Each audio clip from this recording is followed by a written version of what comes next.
এক না আলাদা? কথা বলে আলাদা। অতএব মাইকের আওয়াজ যদি আপনার পান, আমি হাতে ধরে বলতে চাই, আপনার বাড়িতে না থেকে অন্তত এই মজলিসে যদি আসে, আল্লাহ রসুল খুশি হবে, রসুল সন্তুষ্ট হবে। সমস্ত দ্বন্দ্ব, সমস্ত বিভেদ সব কিছু ধরে সরিয়ে রেখে এই কোরআনের মাহফিলে চলে আসেন। ভাই, আমি আপনাদের কাছে অল্প সময় থাকবো, অল্প সময়ের ভিতরে যতটুকু আলোচনা রাখবো আপনারা শুনতে চাইলে বলবো, আর যদি বলেন না হুজুর দোয়া করে দেন, দোয়া করে বেরিয়ে যাবো ইনশাআল্লাহ। আমি আমার আলোচনার টপিক আজকে রেখে দেব অহংকার নিয়ে। কি নিয়ে বলেছি? অহংকার নিয়ে। আজকে অহংকার আছে বলে মানুষের সমাজে ডিভাইডেড হয়ে যায়। মসজিদ নিয়ে, মাদ্রাসা নিয়ে, সমাজ নিয়ে, পাড়া নিয়ে, গ্রাম নিয়ে, এমনকি স্বামী স্ত্রীর মধ্যেও, সন্তান বাচ্চার পিতার মধ্যেও অহংকার যদি থাকে, আমাদের সমাজে আমরা লাভবান হই নাই। এই অহংকার যারা করেছে পৃথিবীতে লাভবান হয়েছে না ক্ষতিগ্রস্ত হয়েছে? কথা বলেন একটু। ক্ষতিগ্রস্ত হয়েছে। আল্লাহর কোরআন, পবিত্র আল কোরআনের মধ্যে, তাফসীরের মধ্যে লম্বা ঘটনা আল্লাহ দিয়েছে। তার আগেই আপনাদের কাছে বলবো ভাই, যারা বসে আছেন, আমি যদি জিজ্ঞাসা করি লালকেল্লা কোথায় আছে, আপনারা বলবেন দিল্লিতে। যদি জিজ্ঞাসা করি তাজমহল কোথায় আছে, আপনারা কি বলবেন? আগ্রাতে। ঠিকই কথা। আচ্ছা, যদি জিজ্ঞাসা করি জান্নাত কোথায় আছে, জাহান্নাম কোথায় আছে, কি বলবেন? আল্লাহর কাছে। আল্লাহর কি পকেটে নাকি? পকেটে রেখেছে। আচ্ছা, আপনারা কি জানেন জান্নাত কোথায়? জানেন নাকি? জানেন না। হাই রে হাই। আচ্ছা, একটু ছোট্ট করে একটা সাধারণত আমি একটা কথা বলে যাই। কেন জানেন না তার একটা কারণ আছে। রাসূল বলেছেন, মান উলিদা লাহু ওয়ালাদুন ফালিয়াহসিন ইসমুহু ওয়া আদাবাহু। সন্তান জন্ম হলে প্রথম নাম্বার দায়িত্ব বাপ মায়ের তিনটি। তার ভিতরে একটি হলো ওই সন্তানকে ভালো থেকে নাম রাখতে হবে। যেন হেগো, কারেন্ট, পোচা, বল্টু, নাট এরকম নাম রাখা যাবে না। আমাদের সমাজে আছে, বাচ্চাদের নাম রেখেছে কারেন্ট। আছে না? আছে না? কারেন্ট নাম রেখেছে, কারো নাম নাট, কারো নাম বল্টু, এরকম নাম আছে। রাসূল বলেছে তোমাদের সন্তানগুলোকে নাম রাখবে আব্দুল্লাহ, আব্দুর রহমান, আব্দুল সামাদ, আব্দুল করিম। কত সুন্দর নাম, এই নামগুলো রাখো। রাসূল বলেছে, রাসূল বলেছে যে সন্তান হলে ভালো থেকে নাম রাখো। দ্বিতীয় নম্বর দায়িত্ব হলো ও আদাবাহু, আদব কায়দার শিক্ষা দাও। আপনাদের এই গ্রামে বক্তব্য আছে? কথা বলেন, বক্তব্য আছে নাকি? বক্তব্য আছে? আছে। এই বক্তব্য থাকলে আমার মনে হয় আমাদের গ্রামের ছেলে মেয়েদের বক্তব্য সেরকম পড়াতে চাই না। ইংলিশ মিডিয়ামে পাঠাই, কত কলেজে যাবে, ডাক্তার হবে, মাস্টার হবে। শরিয়াত বারণ করেনি ডাক্তার হতে, শরিয়াত বলেছে মাস্টার হোক, ডাক্তার হোক। ইসলাম বলছে, তবে শর্ত হলো আগে তোমার সন্তানগুলোকে আগে একটু আদব কায়দার শিক্ষা দাও।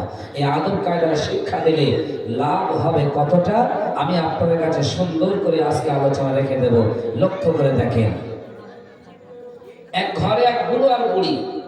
বয়স হয়ে গেলে বুড়ো হয়, আর বয়স হয়ে গেলে বুড়ি হয়, ঠিক না বেঠিক? এখন বুড়ো আর বুড়ি রাতের বেলা ঘুমাচ্ছে, ঘুম ভেঙে গেল। বুড়ো বুড়িকে ডেকে বলছে, বুড়ি আমাদের তিনটে ছেলে আছে, ভাগ করে নেওয়া হোক। বুড়ি বলছে, কি করে ভাগ করবে? বুড়ো বলছে, তুমি ছোট ছেলেটা নাও, আর আমি বড় আর মেজো ছেলেটা নেই। এখন বুড়ো বড় আর মেজো ছেলেটা নিয়ে সকালবেলা ইংলিশ মিডিয়ামে ভর্তি করেছে। বলছে, মাস্টার আমার ছেলে দুটোকে খুব ভালো করে শিক্ষা দাও, যেন ডাক্তার, মাস্টার, ইঞ্জিনিয়ার হয়। বললো, ঠিক আছে, চিন্তা নাই। আর বুড়ি করলো কি, তার ছোট ছেলেটার হাত ধরে এলাকার বক্তব্যে গিয়ে বলছে, হুজুর আমার ছেলেটাকে একটু দিনের শিক্ষা দেওয়া, যেন মানুষের মতন মানুষ হয়। তো বুড়ি বলল, শিক্ষক বলল, ঠিক আছে। দুজনকে ভর্তি করে চলে এসেছে। ভালো করে বুঝবেন, দিন শিক্ষা দিলে কতটা লাভ হয়। আমাদের সমাজে, আমাদের গ্রামে দিন শিক্ষা দিতে চাই না। এখন বড় আর মেজো ছেলেটা আস্তে আস্তে বড় হয়ে গেল। মাধ্যমিক পাশ করেছে, উচ্চ মাধ্যমিক পাশ করেছে, বিএ পাশ করে চাকরি পেল। চাকরি পেয়ে প্রতিদিন বাজার ঘাট করে, ভালো মন্দ আনে। আর মায়ের ওই ছোট্ট ছেলেটা বক্তব্যে পড়তে পড়তে হাফেজ শিখেছে, দহরা দিয়ে মাওলানায় ভর্তি হয়েছে, মিশকাত পর্যন্ত পড়ছে। 1 বছর গেলে মাওলানা পাস করবে। বুড়ি একদিন বুড়োকে বলছে, বুড়ো আমি একটা ম্যাজিক শিখেছি, তুমি কি দেখবে? কেমন ম্যাজিক আর কোথা থেকে শিখলি? বুড়ি বলছে যদি তুমি দেখতে চাও তাহলে বলো, আমি তোমাকে ম্যাজিকটা দেখাবো। বুড়ো বলছে আচ্ছা ঠিক আছে, কারণ রাসূল বলেছেন লাম তারালিল মুতাহাব্বিনা মিসলুন নিকাহ, স্বামী আর স্ত্রীর মধ্যে যে ভালোবাসা, প্রেম, বন্ধুত্ব, ভালোবাসা পৃথিবীর কারোর মধ্যে নাই। জোরে বলুন সুবহানাল্লাহ। তো বুড়ো বলল ঠিক আছে তুমি দেখাও। তো মাঝখানে উঠান, এদিকে ঘর আর এদিকে রান্নাঘর। বুড়ি এখন রান্নাঘরের ভিতরে, আর বুড়োকে বলছে তুমি ঘরের ভিতরে যাও, দরজা লাগিয়ে দাও, আমি যখন রান্নাঘর থেকে 1 2 3 বলবো তুমি দরজা খুলে ম্যাজিক দেখতে পাবে। বুড়ো বলছে ঠিক আছে। ভাইরা বাবাজিরা, ভুল আমায় বুঝবেন না, লক্ষ্য করে দেখেন। আমি আজকে প্রথমে আপনাদের বোঝাতে চাইবার জন্য এই এক্সাম্পলটা দিতে হয়। এখন বুড়ো ঘরের দরজা দিয়ে বসে রয়েছে, বুড়িটা রান্নাঘর থেকে বলছে 1 2 3 বা 1 2 3। বুড়ো সঙ্গে সঙ্গে দরজা খুলে দিয়েছে। যেই না দরজা খুলে দিয়েছে, দেখতে পেল ম্যাজিক। কোনটায় ম্যাজিক দেখা যায় না, ম্যাজিক তো দূরের কথা, ওই বুড়িটা রান্নাঘরের চুলোর ভিতরে মাথা ঘষে দিয়েছে। এলাকার চুল আছে না রান্নাঘরে, চুলের ভিতরে যখন বুড়ি রান্নাঘরে মাথা ঘষে দেয়, বুড়ো কি দেখে পালাবে না তুলবে? বুড়ো তাড়াতাড়ি এসে বুড়িকে যেই তুলেছে, বুড়ি বলছে পাড়া প্রতিবেশীকে কথায় আসো, ছুটে আসো, এই বুড়ো আমাকে চুলের ভিতরে মাথা ঘষে দিয়ে মেরে ফেলছিল। বুড়ো বলছে সর্বনাশ, পিঠের চামড়া মনে হয় থাকবে না, যেহেতু মেয়ে ছেলে, সর্বনাশ। বুড়িকে রেখে দিয়ে বুড়ো তাড়াতাড়ি করেছে কি, এলাকায় ধানের গলা আছে, ধানের গলা আপনাদের দিকে আছে নাকি? একটা দরজা হয়, বুড়ো এখন সেই দরজা দিয়ে ভিতরে ঢুকে আল্লাহকে বলছে আল্লাহ হাসি আর কাশি যেন না আসে, কারণ ভিতরে ঢুকে থাকলে হাসি আর কাশি হলে লোক বুঝতে পারবে। ভিতরে ঢুকে দরজা দিল, বুড়ি কাঁদছে, লোকজন সব ভর্তি হয়ে গেল। কিছুক্ষণ পরে বড় ছেলে চাকরি থেকে ঘরে ফিরেছে, বাজার ঘাট করে ব্যাগ ভর্তি বাজার, এসে দেখছে মায়ের কান্না, জিজ্ঞাসা করছে মা তুমি কাঁদছো কেন? বুড়ি মাটা বলছে বেটা তোর আব্বা জান ওই বুড়ো আমাকে চুলের ভিতরে মাথা ঘষে দিয়ে মেরে ফেলছিল। বড় ছেলে বাজার দেখিয়ে দিয়ে বলছে মা বাড়ি সেই বড় শাবল ছিল, শাবলটা কই? শাবল হাতে করে নিয়েছে। বাইরে বাবাজিরা লক্ষ্য করে দেখেন, কিছুক্ষণ পরে এবারে মেজো ছেলে বাড়ি এসেছে। ওই মেজো ছেলে বাড়ি এসে জিজ্ঞাসা করলো হে আমার জননী মা তুমি কাঁদছো কেন, কি হয়েছে বলো বলো? পাড়ার মানুষজন কেন, বড় ভাইয়ের হাতে শাবল রয়েছে, কি হয়েছে বলো? ওই সময় বুড়ি মাটা বলছে বেটা রে, হে আমার মেজো ছেলে তুমি শুনে রেখে দাও, তোমার আব্বা জানোই বুড়ো আমাকে চুলের ভিতরে মাথা ঘষে দিয়ে মেরে ফেলছিল বিনা কারণে, বিনা দোষে। এখন মেজো ছেলে বাজারটা রেখে দিয়ে বলছে মা আমাদের বাড়ি বড় একটা মগুর ছিল, সেই মগুরটা কোথায়? এখন বড় ছেলে শাবল নিল, মেজো ছেলে মগুর নিল, খুঁজতেছে বাপকে পেলেই মারবে। কিছুক্ষণ পরে ছোট ছেলে মাথায় টুপি দিয়ে, পরনে পাঞ্জাবি, মুখে ধরে দাঁড়িয়ে সুন্নতি লেবাস, এই ছেলেটা মাদ্রাসা থেকে বাড়ির দিকে রওনা দিল। বাড়ির দিকে ফিরতে ফিরতে দেখেছে মায়ের কান্না, মায়ের আর্তনাদ, গ্রামের মানুষ সব বাড়িতে ভর্তি হয়ে গেছে। বড় ভাইয়ের হাতে শাবল, মেজো ভাইয়ের হাতে মগুর রয়েছে।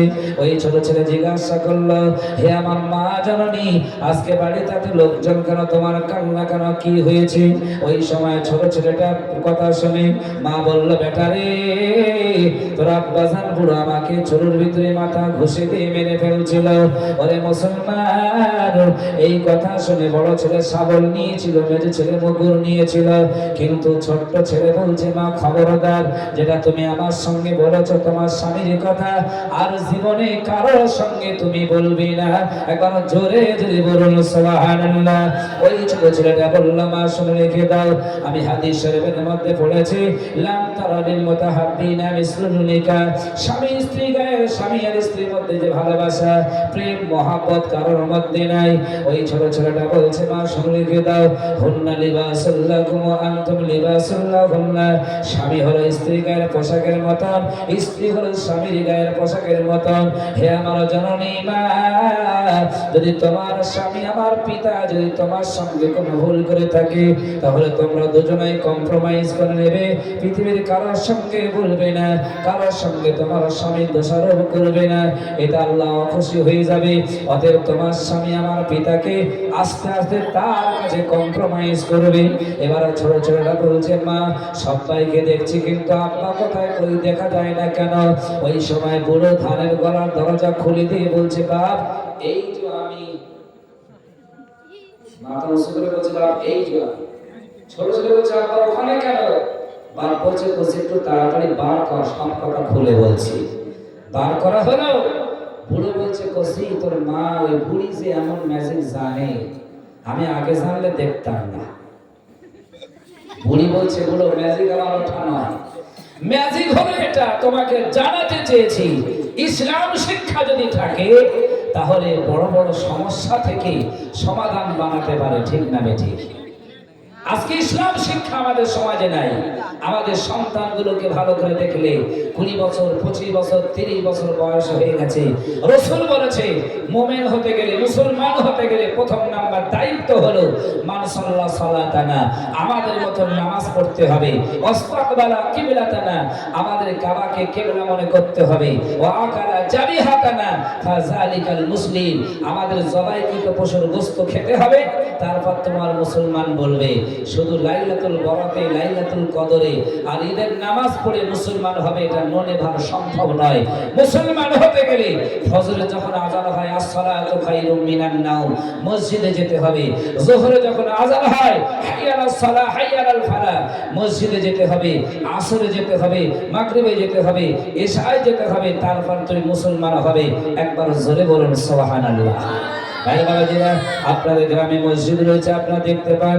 এই মসজিদে মুসল্লি জানি না কত বছর বয়স হলে মসজিদে মুসল্লি আসে, কিন্তু বিশ্ব নবী আমার বলেছে হে আমার সাহাবীরা শুনে রেখে দিয়ে দাও, হে আমার সাহাবীরা তোমরা শোনো, এই পৃথিবীতে যখন সন্তানদের বয়স 7 বছর হবে, এই 7 বছর বয়স হয়ে গেলে ওই সন্তানগুলোকে নামাজের কথা বলবে।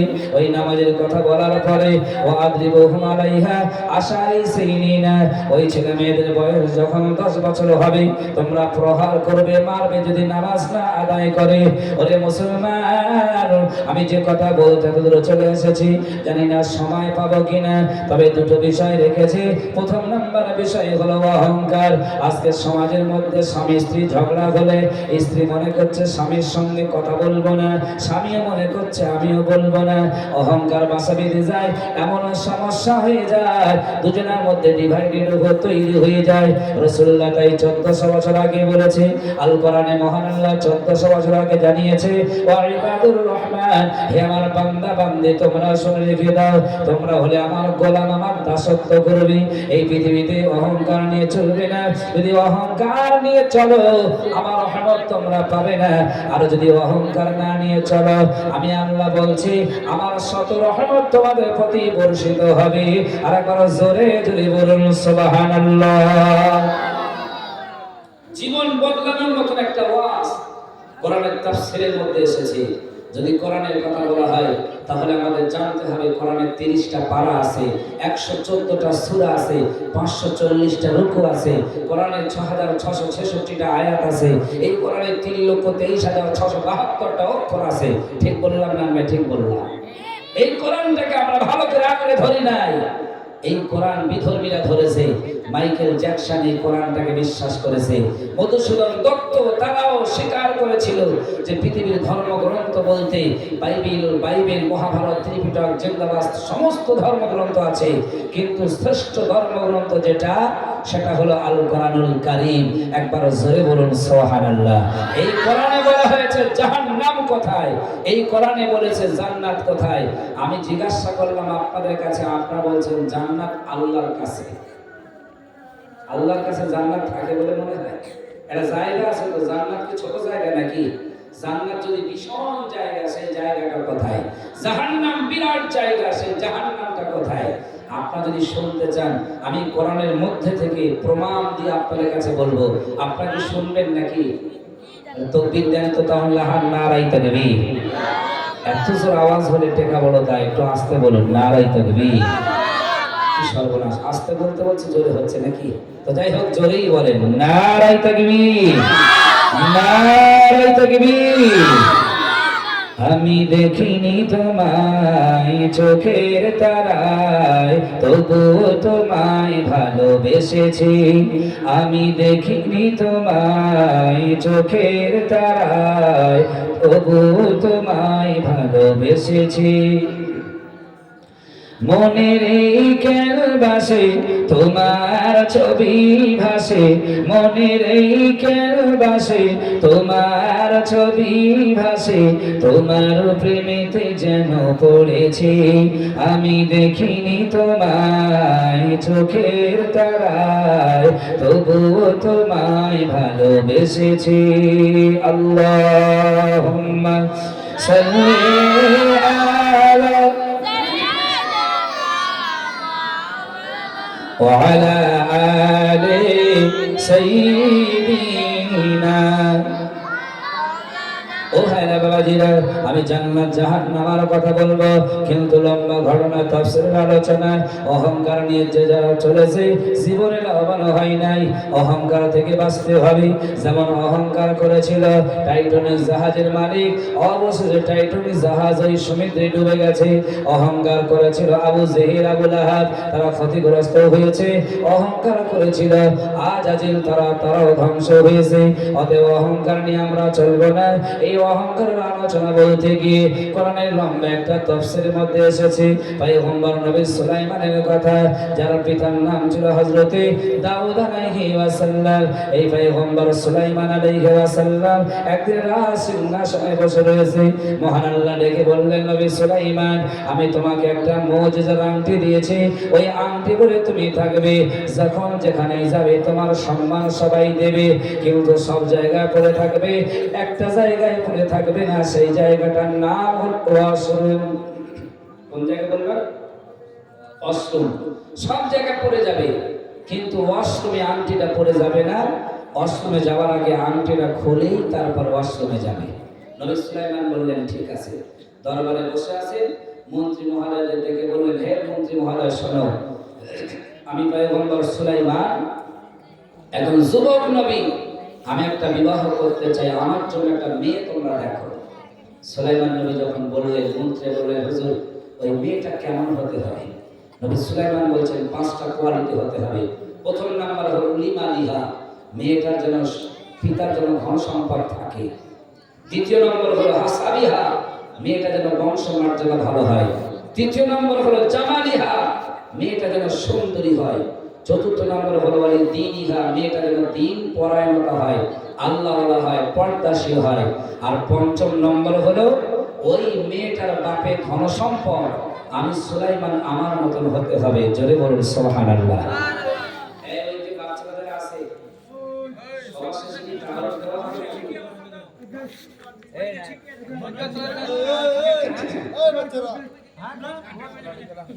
এই একজন করে সামনে শুনতে পাচ্ছি। আচ্ছা, জলসা শেষে তাবারুক আছে নাকি? জলসা শেষে গেলে তাবারুক দেওয়া হয়? কিছু দেওয়া হয় না? কিছু দেওয়া হয় না, তাই না?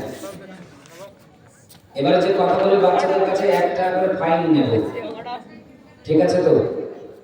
বসো, একটু তকবীর দেই, নারে তাকবীর। আমার আলোচনা আপনাদের বুঝতে অসুবিধা হচ্ছে নাকি? ভালো করে বোঝেন। এই 5টা বিষয় নবী সুলাইমান বললেন। শেষের বিষয় বললেন যে মেয়েটার বাপের ধন সম্পদ আমি সুলাইমান আমার মতন হতে হবে। কারণ এমএলএর মেয়ে যদি থাকে, এমপির মেয়ে যদি থাকে, আর এলাকার রিক্সা চালক সে যদি মনে মনে করে এমপির মেয়ের সঙ্গে বিবাহ করব, এমপি যদি খবর পায়, আমার মনে হয় রিক্সাওয়ালার পিঠের চামড়া থাকবে না। ঠিক না রে? ঠিক। কারণ তুমি যেমন তেমন জায়গায় ধাক্কা মারতে হবে। কোরআন তাই বলেছে, কুফুর তোমরা মিলিয়ে ভজিয়ে বিবাহ করো।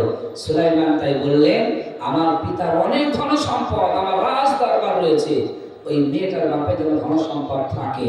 এই কথা চতুর্দিকে চলে গেল। কে না চায় যে সুলাইমান নবীকে জামাই করবে? মেয়ের বাপেরা সব পয়গাম নিয়ে আসে, নবী সুলাইমান কারোর কথা নেয় না। 1 বছর হয়ে গেল, কারোর কথা নেননি। একদিন নবী সুলাইমান মনটা খারাপ করে সিংহাসনে বসে রয়েছে।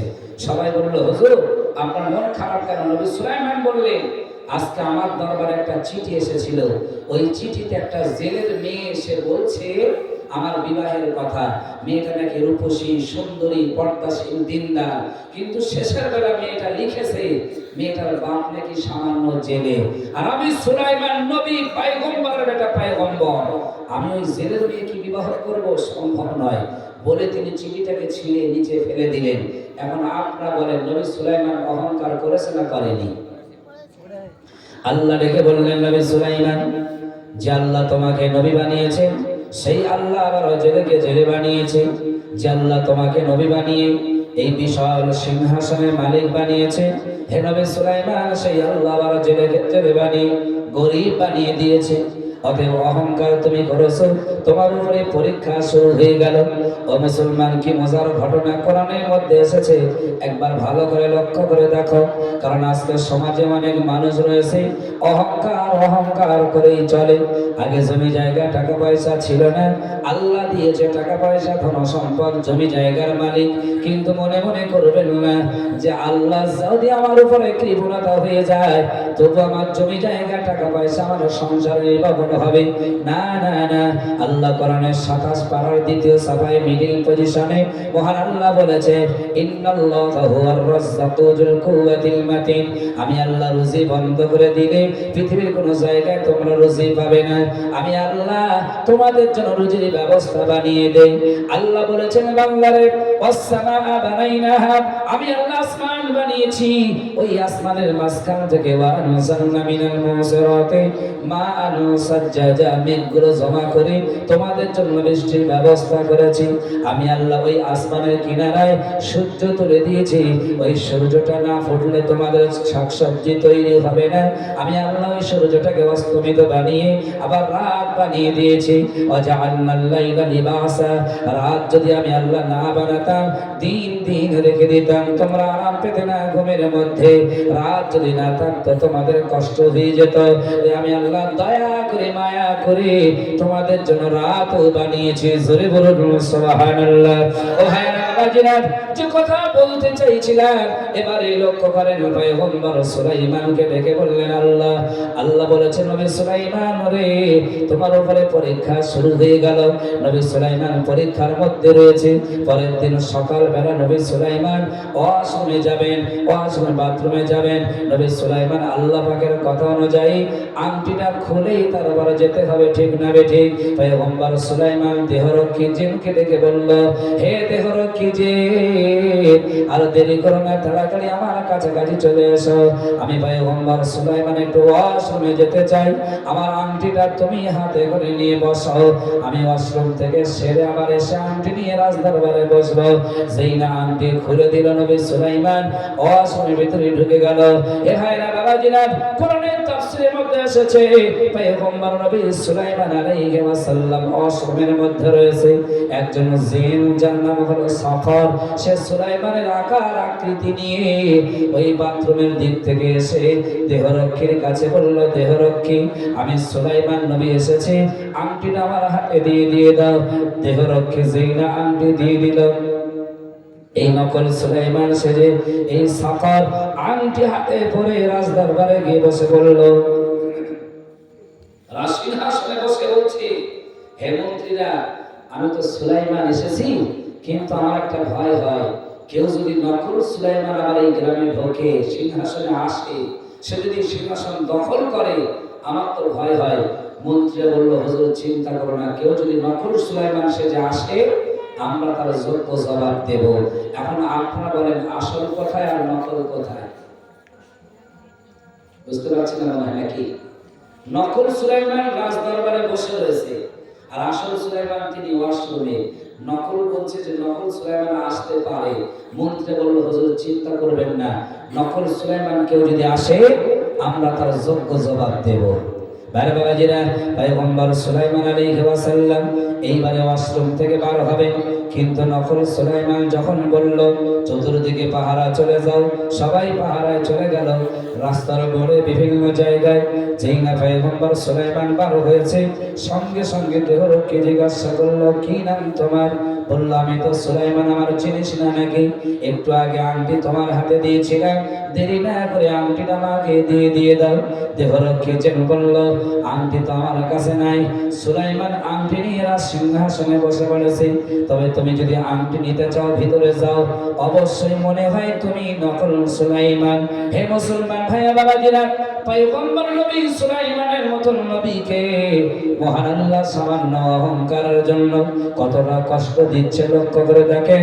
কোরআনের তাফসীরের মধ্যে লম্বা আলোচনা, আমি সংক্ষিপ্ত আকারে বলতে চাই। এবার নবী সুলাইমান যেই না রাজ দরবারের মধ্যে ঢুকেছে, মন্ত্রী মহোদয় সবাই জিজ্ঞাসা করলো, কি নাম আপনার, বাড়ি কোথায়? নবী সুলাইমান বলল, আমার নাম সুলাইমান, আমার পিতার নাম দাউদ, এটাই তো আমার বাড়ি রাজ দরবার। যেই না বলেছে মার শুরু করে দিল, মারতে মারতে পয়গম্বর সুলাইমানকে বেহুশ অবস্থায় করে দিল। ওই পয়গম্বর নবী সুলাইমানকে ধরে নিয়ে নদীর চর, নদীর পাড়ে ফেলেছে, যার মতন চলে এসেছে। ওরে মুসলমান, ওই নদীর পাড় দিয়ে সাধারণত জেলেরা যাওয়া আসা করে, ঠিক না বেঠিক? তো নবী সুলাইমান যখন পড়ে আছে, একটা জেলে মাছ ধরে ফেরার পথে দেখছে একটা যুবক ছেলে, সুন্দর দেহ, কত সুন্দর তার আকার আকৃতি, কিন্তু মর্মাহত দেহ নিয়ে পড়ে রয়েছে। জিজ্ঞাসা করলো, বাবা কি নাম তোমার, বাড়ি কোথায়, এখানে কেন? নবী সুলাইমান মনে করছে, রাজ দরবারে গিয়েছিলাম, আমার নাম ঠিকানা চেয়েছে, আমি বলেছিলাম, আচ্ছা করে মেরেছে, আবার এনার কাছে যদি বলি, ইনি যদি মারে, যাবো কোথায়? নবী সুলাইমান মিথ্যা বলে না, তাই তিনি একটা কৌশল করে বলছে, আমি এখন অসুস্থ আছি, সব কথা বলতে পারছি না, সুস্থ হলে সব বলবো। জেলে এখন চিন্তা করছে, এই ছেলেটা সুস্থ হতে গেলে এখানে থাকলে হবে না, অর্থের একে নিয়ে আমার বাড়িতে নিয়ে যাই, সুস্থ করে নাম ঠিকানা জিজ্ঞাসা করব। জেলে হাত ধরে সুলাইমান নবীকে জেলের বাড়ি চলে গেল। জোরে বলুন সুবহানাল্লাহ। এখন নবী সুলাইমান কোথায় আছে, জোরে বলেন? জেলের বাড়ি। নবী সুলাইমান বলেছিল, জেলের বাড়ি যাব না। আল্লাহ বলছেন, আমি যেটা করি পৃথিবীর কেউ তার থেকে বারণ করতে পারবে না, ঠিক না ঠিক? আল্লাহ যেটা চায় পৃথিবীর মানুষ তার বিরোধিতা করতে পারে না। নবী সুলাইমান এখন জেলের বাড়ি, একদিন, দুদিন, 3 দিন হয়ে গেল। 3 দিন পরে জেলে বলল, বাবা কি নাম তোমার, বলো। 3 দিন তো হয়ে গেছে। নবী সুলাইমান তারপরে মাথা নিচু করে বসে রয়েছে, নাম ঠিকানা বলে না। জেলে বলছে, বাবার ঠিকানা যদি না বলো, আমার জালে অনেক মাছ পড়ে, অনেক মাছ পড়ে, একটু শ্রমিকের প্রয়োজন, তুমি যদি বাড়ি না যেতে চাও, ঠিকানা না বলতে পারো, আমার বাড়ির শ্রমিকের দায়িত্ব নিয়ে থাকতে চাও, তাও রেখে দেব। নবী সুলাইমান বলল, হ্যাঁ, আমি 1 বছর শ্রমিকের দায়িত্ব নিয়ে আপনার বাড়ি থাকতে চাই। জোরে বলুন সুবহানাল্লাহ। ভাই বাবাজিরা, লক্ষ্য করে দেখেন কোরআনের এই তাফসীরের আলোচনা। শুধু অহংকার করা যাবে না, অহংকার যদি আমরা করি পৃথিবীতে কেউ লাভবান হবে না। অহংকারে আমরা বিভিন্ন রকম ভাবে করি, কেউ বা রূপের অহংকার, কেউ বা অর্থের অহংকার, কেউ বা বংশের অহংকার, কোন দিক দিয়ে অহংকার করা যাবে না। আল্লাহ রাব্বুল আলামিন বললেন, বান্দা তোমরা সুলাইমান নবীর এই ইতিহাসটা ভালো করে দেখে নাও, নিশ্চিত তোমরা বুঝতে পারবে। কারণ আল্লাহ তোমাদের অক্সিজেন দিয়েছে, আল্লাহ তোমাদের সূর্য দিয়েছে, বাতাস দিয়েছে, সব কিন্তু ফ্রিতে। অতএব অহংকার করবে না, আল্লাহর গোলাম হয়ে দাসত্ব হয়ে পৃথিবীতে চলবে। ওরে মুসলমান, এবারে লক্ষ্য করে দেখো, পয়গম্বর সুলাইমান 1 বছরের দায়িত্ব নিয়ে, শ্রমিকের দায়িত্ব নিয়ে নিল। সকাল হয় মাছ ধরতে যায়, সন্ধ্যা হয় ঘরে ফিরে, দিন যায় দিন আসে, সপ্তাহ যায় সপ্তাহ আসে, মাস যায় মাস আসে। এইভাবে যেতে যেতে যেতে যেতে 11 মাস পার হয়ে গেল, প্রায় 12 মাস হতে যাবে, 1 বছর পূর্ণ হওয়ার কাছাকাছি। এবারে জেলে বলছে, হে বেটা রে, হে যুবক ছেলে, শুনে রেখে দাও, তোমার তো 1 বছর প্রায় কাছাকাছি হয়ে গেল। 1 বছর তুমি থাকার কথা, বাড়ি চলে যাবে। তোমার পরিচয় আমি শুনি নাই, পরিচয় এখনো জানি নাই, কি নাম তোমার, বাড়ি কথা একটুখানি শুনিয়ে দাও। 1 বছর তো হয়ে গেল। নবী সুলাইমান কিচ্ছু বলছে না, চুপ করে বসে আছে। জেলে তাড়াতাড়ি উঠে গিয়ে বিবির কাছে গিয়ে বলছে, বিবি, ছেলেটা তো এখনো পরিচয় শোনায়নি, 1 বছর হয়ে গেছে, তা বলো তো বিবি, ওই ছেলেটা ভালো না খারাপ? জেলের বিবি বলছে, ছেলেটা খুব ভালো। জেলে বলছে, যদি ভালো বলো, আমিও বলছি ভালো, আমাদের ঘরে একটা মেয়ে রয়েছে, যদি মেয়েটার সঙ্গে ওই ছেলেটার বিবাহ দেই, তাহলে তুমি কি মেনে নেবে? জেলের স্ত্রী বলছে, না, খবরদার না, ছেলেটা মনে হয় ভালো না, একটু আগে বলছিল ভালো, এখন বলছে বলছে ভালো না, কারণ ওই ছেলে যদি ভালো হতো কেউ ওকে মেরে নদীর চরে ফেলে আসতো না। বিবিটার এই কথার মধ্যে একটা যুক্তি আছে, ঠিক না ঠিক? তো জেনে বলছে যে বিবিকে রাজি করতে গেলে আর তর্ক করলে হবে না, বিবিকে রাজি করার কৌশল বার করেছে। সকাল হলো, মাছ ধরে বাজারে বিক্রি করে 3টি কাপড় আর কিছু মিষ্টি কিনে বাড়ি এসেছে। জেলের স্ত্রী বলছে এগুলো কার? জেলে বলছে যা এনেছে সব তোরা। এখন আপনারা বলুন, আমাদের বিবিরা যদি কিছু না চায় আর আমরা যদি বাজার থেকে মাঝে মধ্যে কিছু এনে দেই, বিবিরা খুশি হবে না রেগে যাবে? খুশি হবে।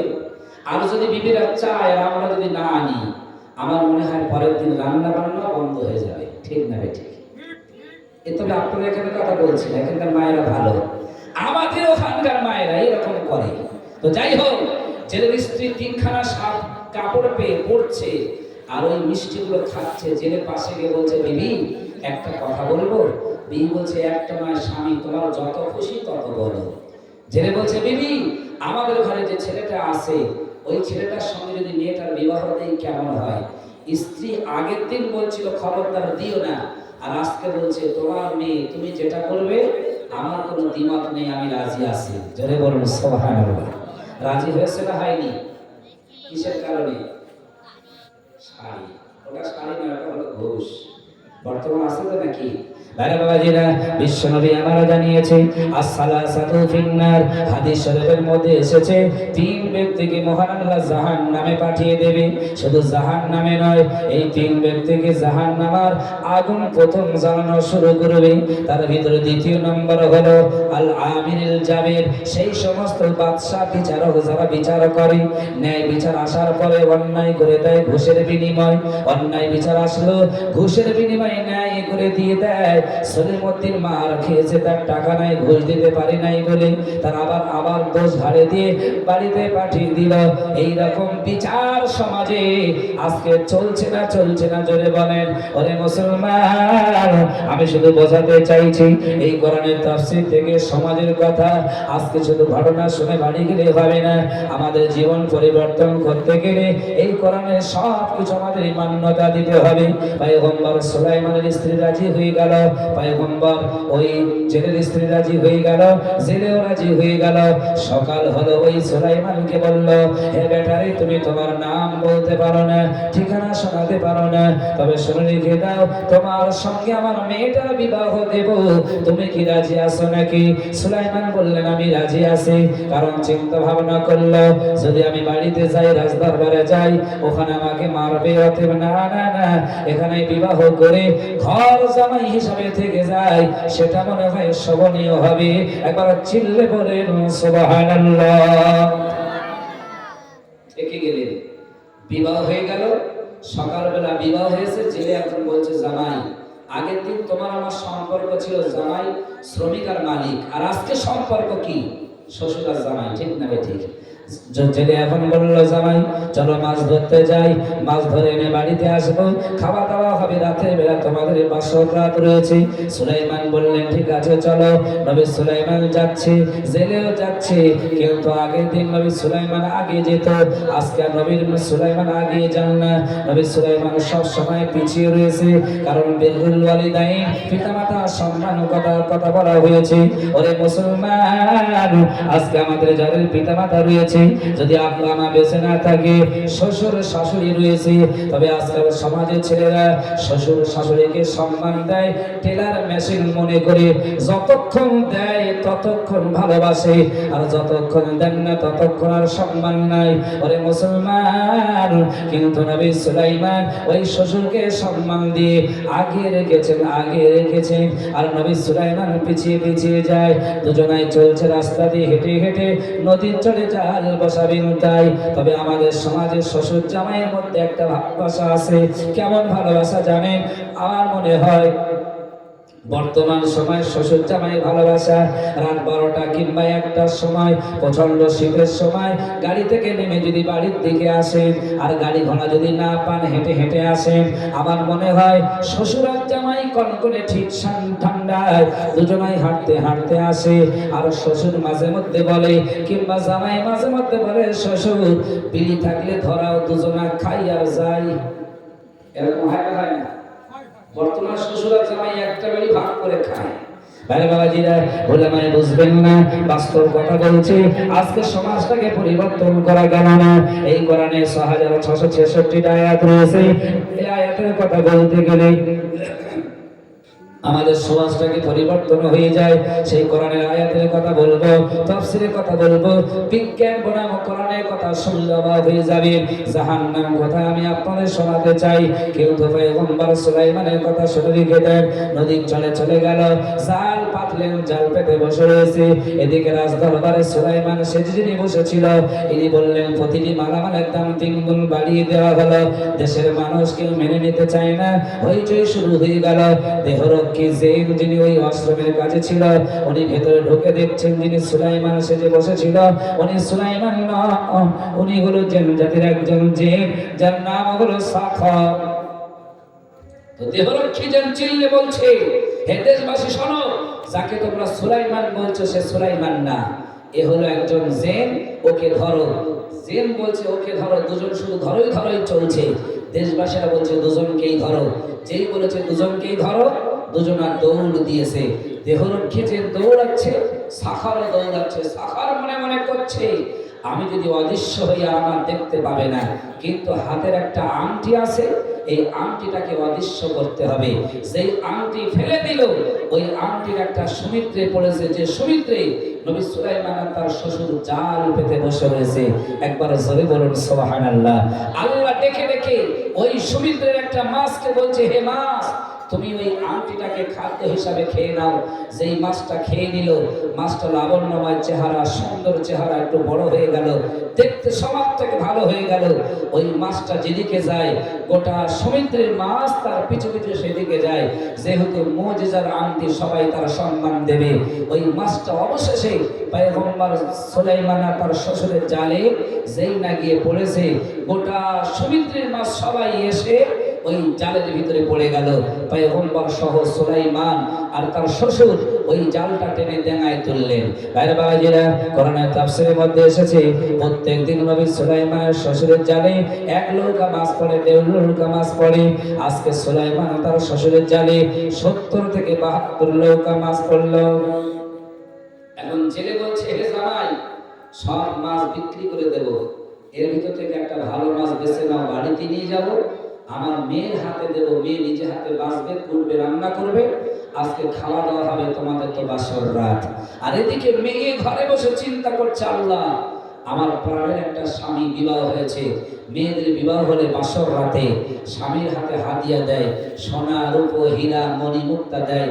আমি জেলের মেয়ে, গরিব মেয়ে, আমার কিচ্ছু নাই দেওয়ার, আজকে বাসর রাতে আমার স্বামীর হাতে কিছু দিতে পারবো না। মেয়েটা চিন্তা করছে, আর মেয়ের বাপ জেলে মনে মনে করছে, মাছটা বেছে নাও একটা, ওইটা নিয়ে মেয়ের হাতে দেবো, মেয়ে নিজেই রান্না করবে। সুলাইমান নবী মাছ বাঁচতে বাঁচতে দেখতে দেখতে একটা সুন্দর মাছ, লাবণ্যময় চেহারার মাছ, যার পেটে আংটি রয়েছে, ওই মাছটা সুন্দর হয়েছে, বেছে নিল।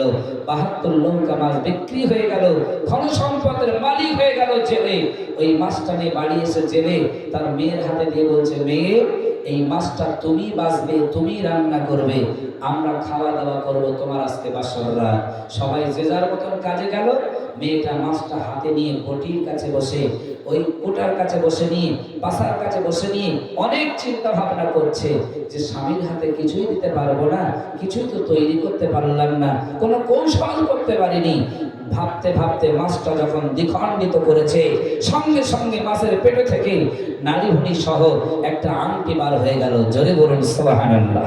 ভাই বাবাজিরা, ওই মেয়েটা মাছটা হাতে নিয়ে, আংটিটা হাতে নিয়ে বলল, আল্লাহ, আংটি যেহেতু পেয়েছি, আমি আমার আজকে বাসর রাত, আমার আব্বাকে বলবো না, মাকে শোনাবো না, এই আংটি কাছে রেখে দেব। আমি আমার বাসর রাতে এই আংটিটা আমার স্বামীর হাতে আজকে সুন্দর করে পরিয়ে দেব। জোরে বলুন সুবহানাল্লাহ। খাওয়া দাওয়া কমপ্লিট হয়ে গেল। খাওয়া দাওয়া শেষে বাসরাতে নবী সুলাইমান ঢুকেছে, স্ত্রীটাকে সাজিয়ে গুছিয়ে বাসরাতে দিয়ে দিল। ঘরের দরজা বন্ধ হলো, জানালা বন্ধ হয়ে গেল, ঘরের আলো বন্ধ হয়ে গেল। কিন্তু ঘটনা হলো কি, কোরআনের তাফসীরে এসেছে পয়গম্বর নবী সুলাইমান ওই ঘরের এক কোণে বসে রয়েছে, আর ওই স্ত্রীটা ঘরের আর এক কোণে বসে রয়েছে। কেউ কারোর সঙ্গে আলাপ করে না, কথাবার্তা বলে না। রাত শেষ হতে যায়, ঘন্টার পর ঘন্টা পার হয়ে যায়। পয়গম্বর সুলাইমান চিন্তা করে রাত প্রায় শেষ হতে যায়, আজকে বাসর রাতে আমি সুলাইমান, আমি তার স্বামী, আমার পরিচয় জানবে আর আমি তার পরিচয় জানবো না। না না, আমি যদি বসে থাকি আমার স্ত্রী আমার সঙ্গে আলাপ করবে না। তাই পয়গম্বর সুলাইমান দেরি করল না, সঙ্গে সঙ্গে তিনি ওই জায়গা থেকে উঠে বিবির পাশে গিয়ে বলল, হে আমার বিবি রে, আমি তোমার হালাল স্বামী, তুমি হলে আমার হালাল স্ত্রী। হে আমার বিবি, তুমি সত্য কথা বলো, তোমার পরিচয়টা কি? ওই মেয়েটার সঙ্গে সঙ্গে বলল, আমার প্রাণের স্বামী, শুনে রেখে দাও, আমার পরিচয় দিতে বড় ভয় হয়, কারণ আমি পরিচয় দিয়ে রাজ দরবারে চিঠি দিয়েছিলাম, ওই চিঠিটাকে প্রত্যাখ্যান করেছে। শুধুমাত্র আমার আব্বা জেনে বলে আজকে আমার পরিচয় দিলে আপনি হয়তো খারাপ মনে নিতে পারেন। পয়গম্বর সুলাইমান বলল, হে আমার বিবি রে, খারাপ পাওয়ার কিছু নাই, তুমি তোমার পরিচয়টা দিয়ে দাও। সঙ্গে সঙ্গে মেয়েটা বলল, আমার আব্বা জান জেলে, আর আমি জেলের মেয়েটাই আমার পরিচয়। এবার মেয়েটা বলল, প্রাণের স্বামী, আপনার পরিচয়টা এখনো দেন নাই, 1 বছর আমাদের বাড়ি শ্রমিক করেছ, আজকে বাসর রাতে আপনার পরিচয়টা আপনি শুনিয়ে দেন। পয়গম্বর সুলাইমান আল্লাহকে ডেকে বলছেন, আল্লাহ, আমি পরিচয় দিয়েছিলাম রাজ দরবারে, আমি সুলাইমান বলেছিলাম বলে আচ্ছা করে তারা মারা দিয়েছে। ওগো মালিক মাওলা, আজকে বাসর রাতে যদি আমার বিবির কাছে বলি আমার নাম সুলাইমান, পিতার নাম দাউদ, মনে হয় এই বিবিও ধরে মারতে পারে, ভয় একটা আছে না নাই? এটা ভয় আছে। আল্লাহ বলছেন, নবী সুলাইমান চিন্তা করো না, তুমি তোমার বিবিকে বলো যে তোমার সঙ্গে বিবাহ হওয়ার আগে তোমার স্ত্রী এই পৃথিবীর আর কোন যুবককে স্বামী হিসাবে চেয়েছিল কিনা। বাইরে বাবাজিরা, কোরআনের তাফসীরের আলোচনা। এবারে পয়গম্বর জিজ্ঞাসা করলো, হে আমার বিবি, সত্য কথা বলবি, আমার সঙ্গে বিবাহ হওয়ার আগে তুমি কি পৃথিবীর কোন যুবককে স্বামী হিসাবে চেয়েছ? ওই সময় স্ত্রীটা বলল, হ্যাঁ। হে আমার প্রাণের স্বামী, শুনে রেখে দাও, এই জামানার একজন নবী যার নাম হলো হযরতে সুলাইমান আলাইহিস সালাম, আমি আমার জীবনে ওই সুলাইমানকে চেয়েছিলাম, কিন্তু ভাগ্যের কি পরিহাস, আল্লাহ কবুল করেন নাই। এখন নবী সুলাইমান সামনে বসে রয়েছে, সব বুঝতে পারছে না, জোরে বলেন। নবী সুলাইমান মনে মনে করলো, তাহলে মনে হয় এই মেয়েটা আমার চিঠি দিয়েছিল, যে চিঠিটা পাওয়ার পরে আমি সুলাইমান প্রত্যাখ্যান করেছি, তার কারণে 1 বছর কষ্ট পেয়েছি, 1 বছর শ্রমিকের দায়িত্ব নিয়েছি। না না না, এই মেয়েটা সাধারণ কোনো মেয়ে নয়, নিশ্চিত মেয়েটা আল্লাহওয়ালা, আল্লাহ প্রেমিক। একবার জোরে জোরে বলুন সুবহানাল্লাহ। আংটিটা এখন হাতে আছে নবী সুলাইমানের স্ত্রীর হাতে। নবী সুলাইমানকে হাতে পড়তে পারে বলে মনে হয় নাকি? কোরআন কত সুন্দর তাফসীর বলছে কিভাবে পড়বে, অনেক ঘটনার ভিতরে। আপনারা কি এটা শুনতে চান না আরো আলোচনা করব? শুনবেন? এটা একটু তাকবীর দিকে, নারায়ে তাকবীর। সবাই মিলে বলেন নারায়ে তাকবীর। একবার মুহাব্বতের সঙ্গে দরুদ, আল্লাহুম্মা সাল্লি আলা সাইয়্যিদিনা মাওলানা মুহাম্মদ ওয়া আলা আলিহি।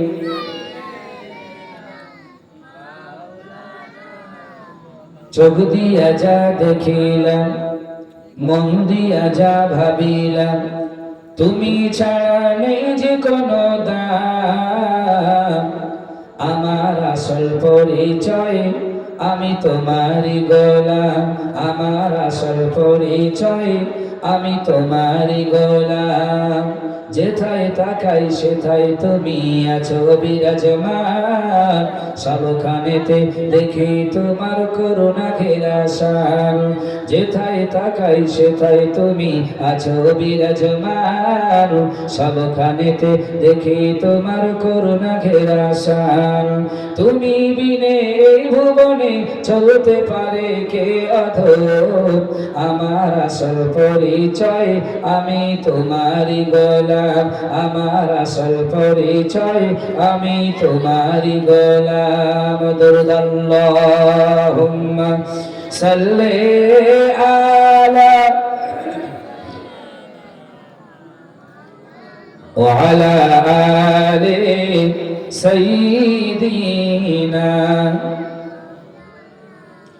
অনুতাপের অস্ত্র ঝরাই তোমার দরবারে, পাপী তাপী গুনাহগার হয়ে যাব কারবারে। অনুতাপের অস্ত্র ঝরাই তোমার দরবারে, পাপী তাপী গুনাহগার হয়ে যাব কারবারে। তুমি প্রভু ক্ষমাকারী, তুমি রহিম রহমান, আমার আসল পরিচয় আমি তোমারই গোলাম। আমার আসল পরিচয় আমি তোমারই গোলাম। চোখ দিয়া যা দেখিলাম, মন দিয়া যা ভাবিলাম, তুমি ছাড়া নেই যে কোনো দাম। আমার আসল পরিচয় আমি তোমারই গোলাম। আমার আসল পরিচয় আমি তোমারই গোলাম। লা ইলাহা ইল্লাল্লাহ, লা ইলাহা ইল্লাল্লাহ, লা ইলাহা ইল্লাল্লাহ। ও ভাইরা বাবাজিরা, আমি আপনাদের কাছে তাফসীরের আলোচনা শেষ করব সময় পেলে, তবে একটু জানাতে চাই, শুনে রেখে দেন। মহান আল্লাহ আমাদের জন্য জান্নাত বানিয়েছে, এটা সত্য। জাহান্নাম বানিয়েছে, এটাও সত্য। কিন্তু জান্নাত কোথায় আর জাহান্নাম কোথায় এটা আমাদের জানতে হবে। প্রথমত যদি জাহান্নাম জানতে চাই, জাহান্নামে জানতে গেলে আমাদের সকলকে বুঝতে হবে আল্লাহ পৃথিবীর জমিনে অনেক দেশ দিয়েছে। কারো নাম বাংলাদেশ, কারো নাম ভারত, কারো নাম চীন, জাপান, জার্মান, থাইল্যান্ড, হল্যান্ড থেকে নিয়ে সারা বিশ্বে মহান আল্লাহ এই মুহূর্তে 276টা দেশ রেখেছে। এই 276টার কোন দেশে, না ভারতে, না বাংলাদেশে, না পাকিস্তানে, না আরবের জমিনে কোথায় মহান আল্লাহ জমিনের উপরে জাহান্নাম বানাবেন না। তাহলে জাহান্নাম কোথায় বানাবে? ওই কোরআনের মধ্যে চলে যাওয়া যায়। কোরআন কি ফয়সালা দেয়, কোরআন কি সত্যের ঠিকানা দেয়। আমরা মুসলমান জানি না, মুসলমান রিচার্জ করি না, তাই আমরা কোরআন পড়তে না জানলে বলতে পারি নাই। একজন বিশ্ববিখ্যাত ইহুদি, খ্রিস্টান, নাসারা, তিনি বিজ্ঞানী হয়েছে। আমেরিকায় যার বাস, তার নাম হলো ডক্টর এসবক। সাইবেরিয়া অঞ্চলে জন্মগ্রহণ করেছে। এই ডক্টর এসবক সিদ্ধান্ত নিল যে মাটির নিচে কি কি আছে আমরা দেখতে হবে। কারণ মানুষ সূর্যের কাছাকাছি গিয়েছে, চন্দ্রে গিয়েছে, মঙ্গল গ্রহে গিয়েছে, আসমানের বিভিন্ন গ্রহে মানুষ মেশিন দিয়ে যেতে সক্ষম হয়েছে। চাঁদের দূরত্ব পৃথিবীর জমিন থেকে অনেকটাই। মঙ্গল গ্রহে পৃথিবীর জমিন থেকে 55,000 কিলোমিটার দূরে মানুষ সেখানে গেল। কিন্তু জমিনের নিচে কি রয়েছে ডক্টর ইসবক দেখার জন্য সিদ্ধান্ত নিয়ে নিল। হে ভাইরা, বাবাজিরা, আমার মায়েরা, বোনেরা, আজকে কোরআনটা মহান আল্লাহ আমাদের জন্য কতটা সম্মানীয় কিতাব, কতটা মর্যাদাপূর্ণ কিতাব। ওই কোরআন বাদ দিয়ে আমার মনে হয় পৃথিবীর কোন সৃষ্টি জগৎ হতেই পারে না। একবার জোরে জোরে বলুন সুবহানাল্লাহ। কোরআন বাদ দিয়ে কিছু হতে পারে বলে মনে হয়? আপনার এলাকায় হয়েছে কিনা জানি না। এই যে রমজান মাসটা চলে গেছে, দ্বিতীয় রোজার দিন জুমার দিন ছিল। জুমার নামাজ শেষ হয়ে গেল, কিছু মানুষ মসজিদে, কিছু মানুষ মসজিদের বাইরে। ভূমিকম্প একটা হয়েছিল, এখানে হয়েছিল নাকি? এখানে হয়নি, বুঝতে পারেননি। একই টাইমে, একই দিনে, একই সময়ে কয়েকটা জেলা কয়েকটা জায়গায় ভূমিকম্প হয়েছে। আল্লাহ যদি চাইতো এক মুহূর্তে ভূমিকম্প দিয়ে গোটা বিশ্বটাকে শেষ করে দিতে পারত। এই ভূমিকম্পর মেশিনকে বানিয়েছে, তার নাম হলো চার্লস রিক্টার, যিনি কোরআন শরীফ থেকে সূরা জিলজালা এর মধ্যে থেকে তিনি বার করেছে, মেশিন তৈরি করেছে, যে মেশিনটার নাম দিয়েছে রিক্টার স্কেল। কত ভূমিকম্প কত জোর হয় দেখতে পায়। যেটা বলতে চাইছি, ডক্টর স্পক তিনি মেশিন বানালো, মাটির নিচে কি আছে দেখবে তাই। ভাইরা বাবাজিরা, আমেরিকার সাইবেরিয়া অঞ্চলে ওই মেশিনটা মাটির নিচে পাঠানো শুরু করে দিল। 1 কিলোমিটার গেল, 2 কিলোমিটার গেল, ওই মেশিনটা যেতে যেতে যেতে যেতে 12 কিলোমিটার পর্যন্ত মেশিন নিচে চলে গেল। যারা স্কুল কলেজ ইউনিভার্সিটিতে পড়াশোনা করে তারা বলতে পারবে, লোহা গলে যায় সামান্য 1500 সেলসিয়াস আগুনে। এই লোহাটাকে যদি 1500 সেলসিয়াস আগুনে দেন, এই লোহা গলে মোমের মতন নিচে পড়ে যাবে। কিন্তু ডক্টর স্পক ওই মেশিনটা 12 কিলোমিটার নিচে যখন চলে গেল, তাপমাত্রা মেশিন পাঠানো হলো, ওই তাপমাত্রা দেখছে তিনি 1500 নয়, ওই তাপমাত্রা 2000 সেলসিয়াস আগুন সেখানে রয়েছে। মাইক্রোফোন পাঠানো হলো, ওই মাইক্রোফোনের আওয়াজ হচ্ছে এই মাটির নিচে 12 কিলোমিটার নিচে থেকে ডক্টর স্পক তিনি শুনতে পারছে ওই মাটির নিচে শুধু কান্নার আওয়াজ, কান্নার আওয়াজ। ডক্টর স্পক সিদ্ধান্ত নিল যে কান্নার আওয়াজ এত মাটির নিচে হয় কোথায় থেকে, কারা বা কান্নাকাটি করে দেখতে হবে। তাই বাইবেল খুলেছে মাটির ভিতরে কি আছে দেখার জন্য। বাইবেল থেকে সিদ্ধান্ত পেল না, সমাধান পেল না। ত্রিপিটক খুলেছে, সমাধান পেল না। জিন্দাবাস্তা খুলেছে, সমাধান পেল না। বিশ্বের যত ধর্মগ্রন্থ বই পুস্তক রয়েছে সব কিন্তু খুলেছে, কিন্তু কোনো সমাধান তিনি পেল না। এই ডক্টর স্পক অবশেষে আমাদের ধর্মগ্রন্থ আল কোরআন, এই কোরআনটাকে নিয়ে খোলা শুরু করে দিল। পৃষ্ঠা আলগা করতে করতে করতে করতে দেখেছে ফি আসফালি মিনান নার, ওই কোরআনে লেখা রয়েছে মহান আল্লাহ জাহান্নাম যদি বানাতে হয়, ওই জাহান্নামটা মাটির নিচে বানাবে। একবার জোরে যদি বলুন সুবহানাল্লাহ। ডক্টর স্পক বলল, তাহলে এই মাটির নিচে জাহান্নাম বানাবে, কিন্তু জাহান্নামে কারা বেশি থাকবে এটা আমাকে দেখতে হবে। ওই কোরআনের মধ্যে তিনি আরো দেখছে, দেখতে দেখতে দেখতে দেখতে তিনি দেখেছে জাহান্নামে যাবে অধিকাংশ মহিলারা। আমি আমার মায়েদের ছোট করার জন্য বলি নাই, রাগের জন্য বলি নাই। হাদিস যেটা, কোরআন যেটা, সেটা বলতে হয়। ওই কোরআনে যখন দেখলো তখন ডক্টর স্পক মনে মনে করলো, তাহলে মাটির নিচে কান্নার আওয়াজ বেশিরভাগ মেয়ে মহিলাদের হয়, নিশ্চিতই মাটির নিচে মহান আল্লাহ জাহান্নাম বানিয়ে রেখেছে। একবার জোরে যদি বলুন সুবহানাল্লাহ। এখন যদি আপনাদের জিজ্ঞাসা করি জাহান্নাম আল্লাহ কোথায় বানিয়েছেন, কি বলবেন? মাটির নিচে, সমুদ্রের নিচে আল্লাহ জাহান্নাম বানিয়েছে। স্কুল কলেজ ইউনিভার্সিটির ছেলেরা আজকে তাদেরকে জিজ্ঞাসা করলে বলতে পারবে এই সারা পৃথিবীতে মহাসাগর আছে 5টা মহাসাগর। একটার নাম প্রশান্ত মহাসাগর, আটলান্টিক মহাসাগর, ভারত মহাসাগর, দক্ষিণ মেরু, উত্তর মেরু মহাসাগর। এই 5টা মহাসাগরের নিচে উত্তপ্ত আগুন, মাঝে মধ্যে আগ্নেয়গিরি উঠে যায়, আগুন পানির নিচে থেকে বার হয়। ডক্টর স্পক বলল, নিশ্চিতই মাটির নিচে বিরাট জায়গা বেষ্টিত করে আল্লাহ জাহান্নাম বানিয়ে রেখেছে। ওই জাহান্নামের উত্তপ্ত আগুন 1000 নয়, 1500 নয়, 2000 সেলসিয়াস নয়, ওই জাহান্নামের আগুন মহান আল্লাহ 6000 সেলসিয়াস আগুন সব সময় ওই জাহান্নামের মধ্যে জ্বালিয়ে রেখেছে। একটা লোহা যদি 1500 সেলসিয়াস গরমে গলে যায়, মোমের মতন হয়ে যায়, তাহলে একটা মানুষকে যদি 6000 সেলসিয়াস আগুনে দেওয়া হয়, এই মানুষটাকে আর পাওয়া যায় বলে মনে হয়? সম্ভব নয়। বাবাজিরা, তাই তো আপনাদের বোঝাতে চাইছি জাহান্নাম থেকে বাঁচতে হবে।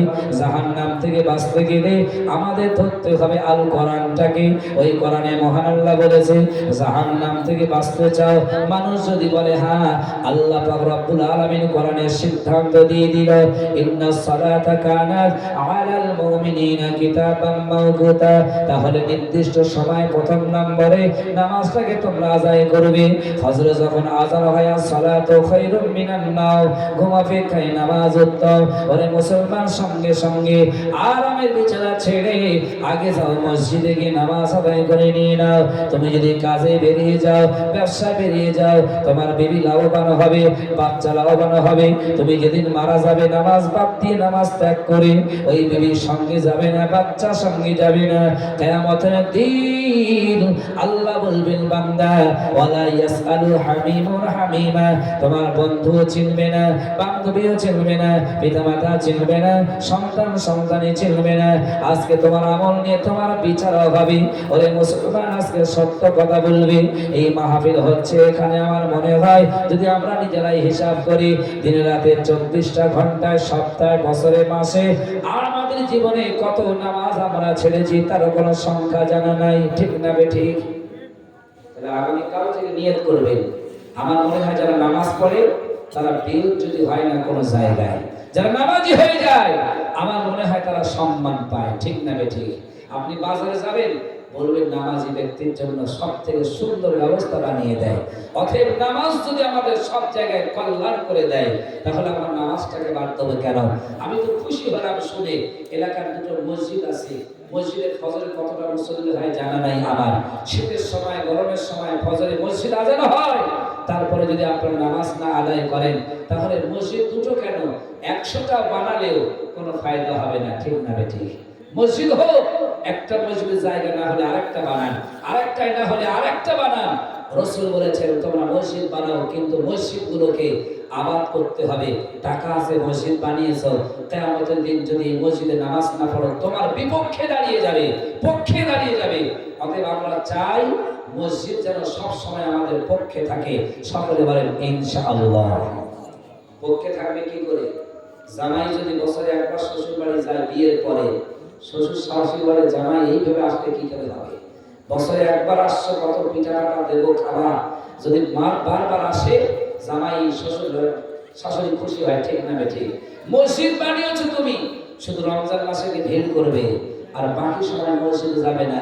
মসজিদ কিন্তু রেগে যাবে, কিয়ামতের দিন তোমার বিপক্ষে আল্লাহর কাছে বিচার দেবে। আল্লাহ এই সেই বান্দা মসজিদ বানানোর পক্ষে কিন্তু মসজিদে যায় নাই, আল্লাহ সেদিন যোগ্য জবাব নেবে। তাহলে লক্ষ্য করেন ভাইরা, ভাই বাবাজিরা, এবারে লক্ষ্য করে দেখেন ওই কোরআনের ভিতরে মহান আল্লাহ বলেছেন, বান্দারে তোমরা জান্নাতে যেতে গেলে, জাহান্নাম থেকে বাঁচতে গেলে এই কোরআনের 6666টা আয়াতের মধ্যে চলে আসো।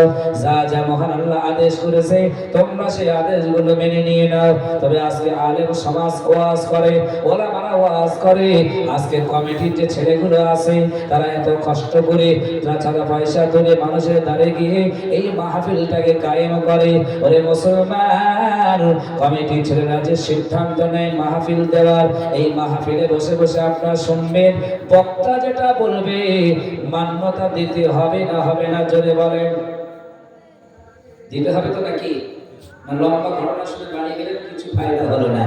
এখন একটা ঘটনা ঘটেছে, একজন বক্তা তিনি ওয়াজ করছে, করতে করতে বলছে মাথায় টুপি দিয়ে সালাম দেওয়া ভালো। সালাম দেওয়া ভালো না খারাপ? কথা বলেন ভালো। আপনার রাগ হচ্ছে নাকি? সালাম দেওয়া, মাথায় টুপি দেওয়া ভালো। তো হুজুর ওয়াজ করে বাড়ি চলে গেল। তো যতজন মানুষ ওয়াজ শুনেছে সকালবেলা যে যার মতন কাজ সব বেরিয়ে গেল। কেউ নাওয়াল চষতে, কেউ ব্যবসায়, কেউ দোকানে, কেউ বিভিন্ন জায়গায়। তো তার ভিতরে একজন নাওয়াল চষতে গেল মাঠেতে, কাঁসা মেরে নাওয়াল চষছে। তো যে হুজুর ওয়াজ করেছিল মাথায় টুপি দিয়ে সালাম দেওয়া ভালো, সেই হুজুর পরের দিনে ওই মাঠের পাশ থেকে, পাড়া থেকে ও পাড়া একটা রাস্তা আছে যাওয়া, ওই রাস্তা দিয়ে যাচ্ছে। এই নাওয়াল চষতেছে, মনে পড়ে গেল সর্বনাশ, এই হুজুর তো ওয়াজ করেছিল মাথায় টুপি দেওয়া সালাম দেওয়া ভালো, তো আমি সালাম দেবো, মাথায় তো টুপি নেই, কি করে সালাম দেওয়া যায়? সিদ্ধান্ত করলো, মনে মনে করেছে যে কাঁসাটা মারা আছে এই কাপড়টা খুলে নিয়ে মাথায় টুপি করে সালাম দেই। তো সঙ্গে সঙ্গে কাঁসা খুলে নিয়েছে, নিয়ে মাথায় পাগড়ি করে বলছে হুজুর আসসালামু আলাইকুম। হুজুর বলছে এই তোর তো তলা সব ফাঁকা। বলছে হুজুর তুমি তো বলেছিলে মাথায় টুপি দিয়ে সালাম দিতে, তোমার কাছে কিচ্ছু নেই সেজন্য খুলে নিয়ে মাথায় টুপি দিয়ে সালাম দিয়েছি। ভুল আমায় বুঝবেন না ভাই, মাথায় টুপি দেওয়া হলো সুন্নাত বা নফল বা মুস্তাহাব, এই পর্দা করা হলো ফরজ। ঠিক না বেঠিক? 5 ওয়াক্ত নামাজ ছিল তোমার জন্য ফরজ, তুমি একদিনও আদায় করছো না, লাইলাতুল বরাতে গিয়ে মসজিদে জায়গা হচ্ছে না, এরকম কিন্তু হলে হবে না, নফল নিয়ে টানাটানি হবে না, আগে তুমি ফরজটাকে আঁকড়ে ধরো। তাই বিশ্বনবী আমার বলেছে, মুসলমান তুমি তাকেই বলবে মান সাল্লা সালাতানা, যে বাজার আমাদের মতন নামাজ পড়বে, ওয়াস্তাকবালা কিবলাতানা, যে বাজার আমাদের কাবাকে কিবলা মনে করে নিয়ে দিনে 5 বার সিজদায় যাবে, ওয়া আকালা জাবিহাতানা ফাযালিকাল মুসলিম, তোমরা তাদের মুসলমান বলবে। একবার জোরে জোরে বলুন সুবহানাল্লাহ। ও ভাইরা বাবাজিরা, জাহান্নাম কোথায় আছে বুঝতে পেরেছেন, জান্নাত কোথায় আছে যদি লক্ষ্য করেন, আল্লাহ কোরআনে বলেছেন জান্নাত বানানো হবে অতি উপরে, অতি উপরে। মানুষ এটাকে নিয়ে গবেষণা করলো, অতি উপরে জান্নাত বানাবে কি করে, তাই তারা সূর্যটাকে আগে ধরেছে। সূর্য যখন পূর্ব আকাশে উদয় হয়, পৃথিবীর জমিনে আলো দিতে আলো আসতে সময় লাগে 8 মিনিট 20 সেকেন্ড। পৃথিবীর বিজ্ঞানীরা বলছে সূর্য কত দূরে রয়েছে, এই জমিন থেকে সূর্যের দূরত্ব হলো 15 কোটি কিলোমিটার দূরে। ওই সূর্য থেকে যখন আলো দেয়, বিজ্ঞানীরা বলল এই সূর্যের উপরে আরো কোনো কিছু আছে কি দেখা যায়, তাই তারা দেখেছে স্কুরি নক্ষত্র, এমনকি মিল্কি ওয়ে গ্যালাক্সি, বিভিন্ন রকম নক্ষত্র গ্রহ ওই আসমানে রয়েছে। তারা লক্ষ্য করলো যে সূর্য থেকে আরো বড় বড় নক্ষত্র আসমানে রয়েছে। আল্লাহ বলেছে বান্দারে, আমি আল্লাহ তোমাদের জন্য জান্নাত যদি বানাই, ওই নক্ষত্রের মধ্যে জান্নাত বানিয়ে দেব। আর তোমরা যদি ওই জান্নাতে যেতে চাও, রশি লাগবে, দড়ি লাগবে তোমাদের জন্য। ওই রশিটা দুনিয়ার কোনো রশি নয়, দুনিয়ার কোনো দড়ি নয়, আমি আল্লাহ বলছি ওই রশিটা দড়িটা হলো দুনিয়াতে আমি আল্লাহ পাঠিয়ে দিয়েছি, সেটা হলো আল কোরআনুল কারীম। একবার জোরে জোরে বলুন সুবহানাল্লাহ। যে বা যারা কোরআনটাকে আকলি ধরবে মনের মতো করে, ওই কোরআনটাকে ভালোবাসবে, আল্লাহ কিয়ামতের দিন কোরআন মানলে ওরা ব্যক্তিদেরকে ডাক দেবে, টান দেবে, আর তারা অটোমেটিক ভাবে জান্নাত পর্যন্ত পৌঁছে যাবে। একবার জোরে জোরে বলুন সুবহানাল্লাহ। এই কোরআনটাকে আমাদের আঁকড়ে ধরতে হবে, ঠিক না ঠিক? বাবাজিরা, আমি যে কথা বলতে দূরে চলে এসেছি, সেই কথা বলেই আমি আমার আলোচনা হয়তো শেষের দিকে নিয়ে যাব। লক্ষ্য করে দেখেন, এইবারে কোরআন মান্যতা দিলে, কোরআনকে ভালোবাসলে কি হয়। আরো উপন্যাসের ভিতরে এসেছে, একজন মানুষ মারা গেল, জানাজা পড়ার লোক হয় না, জানাজা পড়াবে কে, সেই মানুষটা খুঁজে পাওয়া যায় না। ওই লাশটাকে রেখে দিয়ে মানুষ খোঁজাখুঁজি পড়ে গেল। রাস্তা দিয়ে একজন মানুষ আলেম সেজে তিনি যাচ্ছেন রাস্তা দিয়ে, সবাই তাকে ডাকলেন, বললেন আমার আব্বা জানের জানাজাটা একটু পড়িয়ে দেন। উনি দাঁড়িয়ে জানাজা পড়ে দিল। জানাজা সমাপ্ত হয়ে যাওয়ার পরে কবরটাকে সমাপ্ত দিয়ে দিল। যে মানুষটা জানাজা পড়েছে, ওই মানুষটা নিজেই আবার কবরে নেমেছে। ওনার কবরে একটা প্রয়োজনীয় কাগজ ছিল, সেটা মনে হয় ওখানে পড়ে গেল। তো উনি আবার ফেরত এসে বলছে, বাবা তোমার আব্বার কবরে মনে হয় ওই কাগজটা আছে, আমি কি দেখবো? ছেলেরা বলছে যদি কোনো অসুবিধা না থাকে তুমি দেখতে পারো। উনি কবরটাকে যেই খুলেছে, উনি দেখতে পেলেন কবরে যেন সুগন্ধি ভরা। উনি তাড়াতাড়ি বন্ধ করে ছেলেদেরকে জিজ্ঞাসা করলো, বেটা সত্য কথা বলবে, তোমার আব্বাজান দুনিয়াতে কি এমন ভালো কাজ করতো? ছেলেগুলো বলছে আমার আব্বাজান ভালো কাজ বলতে ফজরের নামাজ পড়তো, আর কোরআন শরীফ পড়তে পারতো না, ওই কোরআন শরীফটা নিয়ে চোখ দিয়ে বলাতো, হাত দিয়ে বলাতো, এটাই তার ভালো আমল ছিল। বলছে বেটা তোমার আব্বাজান ওই কোরআনের খাতিরে আজকে কবরে অনেক স্বাচ্ছন্দ্যে আছে। একবার জোরে বলুন সুবহানাল্লাহ। আমরা যারা কোরআন পড়তে পারি না, এই কোরআনটা কি করবেন? ফজরের নামাজ পড়ে বাড়ি যান, যে কামরায় কেউ নেই, যে রুমে কেউ নেই, দরজা লাগিয়ে দেন, কেউ দেখতে পাবে না, লজ্জা যদি লাগে। আপনি রুমের ভিতরে ঢুকে ধর্মগ্রন্থ আল কোরআনটাকে একবার বুকে জড়িয়ে ধরেন, আল্লাহ তোমার এই ধর্মগ্রন্থ পৃষ্ঠা আলাদা করুন, হাতটা বলান, চোখ দিয়ে দেখেন, হাত বলালে প্রতি অক্ষরে বিনিময়ে 10টা করে সওয়াব হবে, আর চোখ দিয়ে দেখালে 10টা করে 20টা করে সওয়াব অন্তত আপনার নামায় আমলে আল্লাহ দেবে। জোরে বলুন সুবহানাল্লাহ। যারা নামাজ পড়ে এই আমলটা ইবাদতটা করবেন। যেটা বলতে চাইছিলাম, পয়গম্বর নবী সুলাইমান তার বিবির কাছে বলল, বিবি তুমি তো বিবাহ করতে চাইছিলে সুলাইমান নবীকে, তো তুমি এখন বলো, যদি সেই সুলাইমানের কাছে তোমার পাঠিয়ে দেওয়া হয়, তুমি কি যেতে পারবে?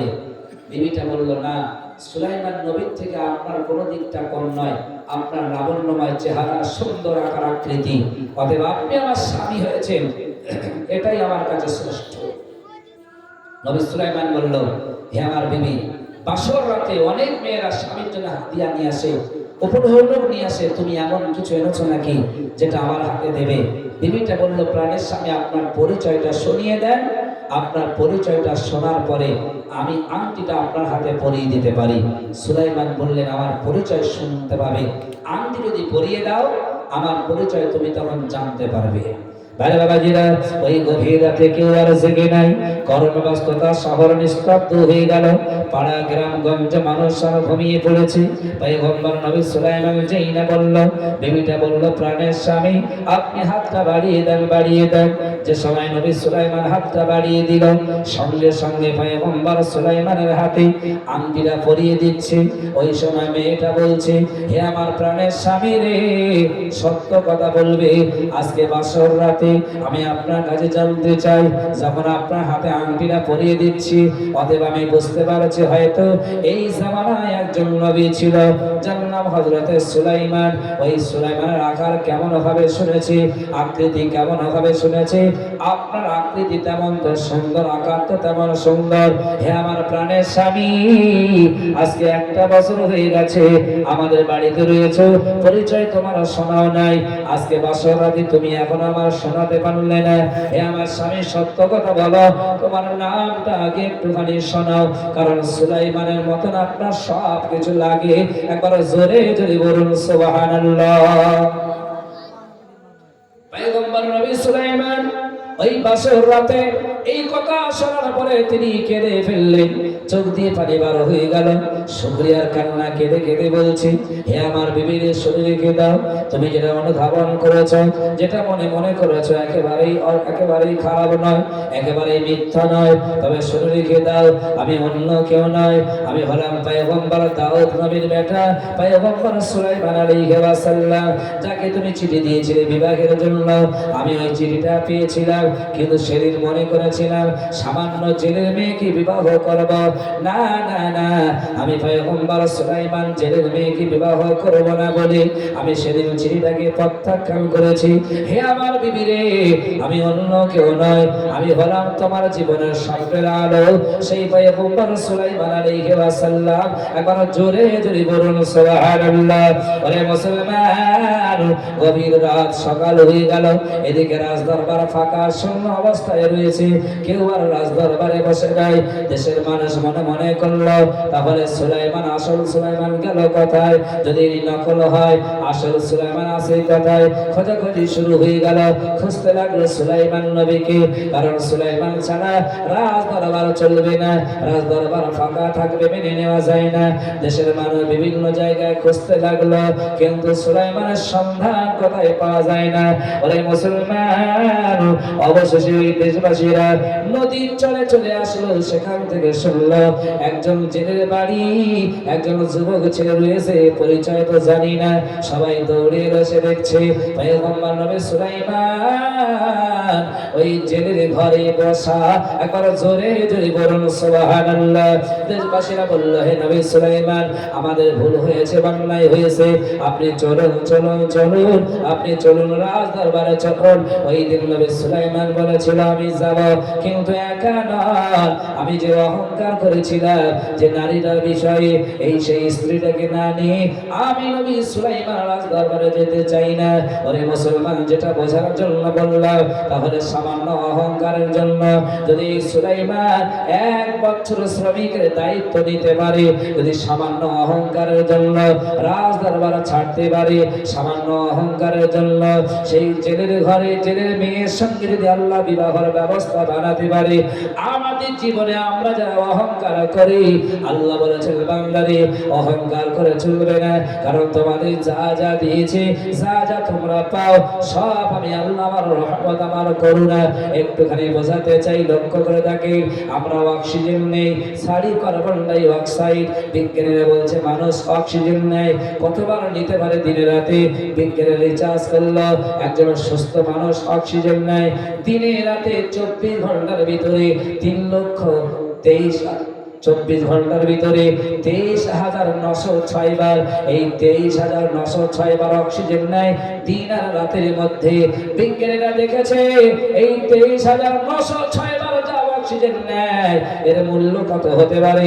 বিজ্ঞানীরা মূল্যটা আঁকেছে, ওই মূল্যটা দেখা গেল 3.5 লক্ষ টাকার মতন অক্সিজেন একটা সুস্থ মানুষ দিন আর রাতেই নেয়। একবার জোরে বলুন সুবহানাল্লাহ।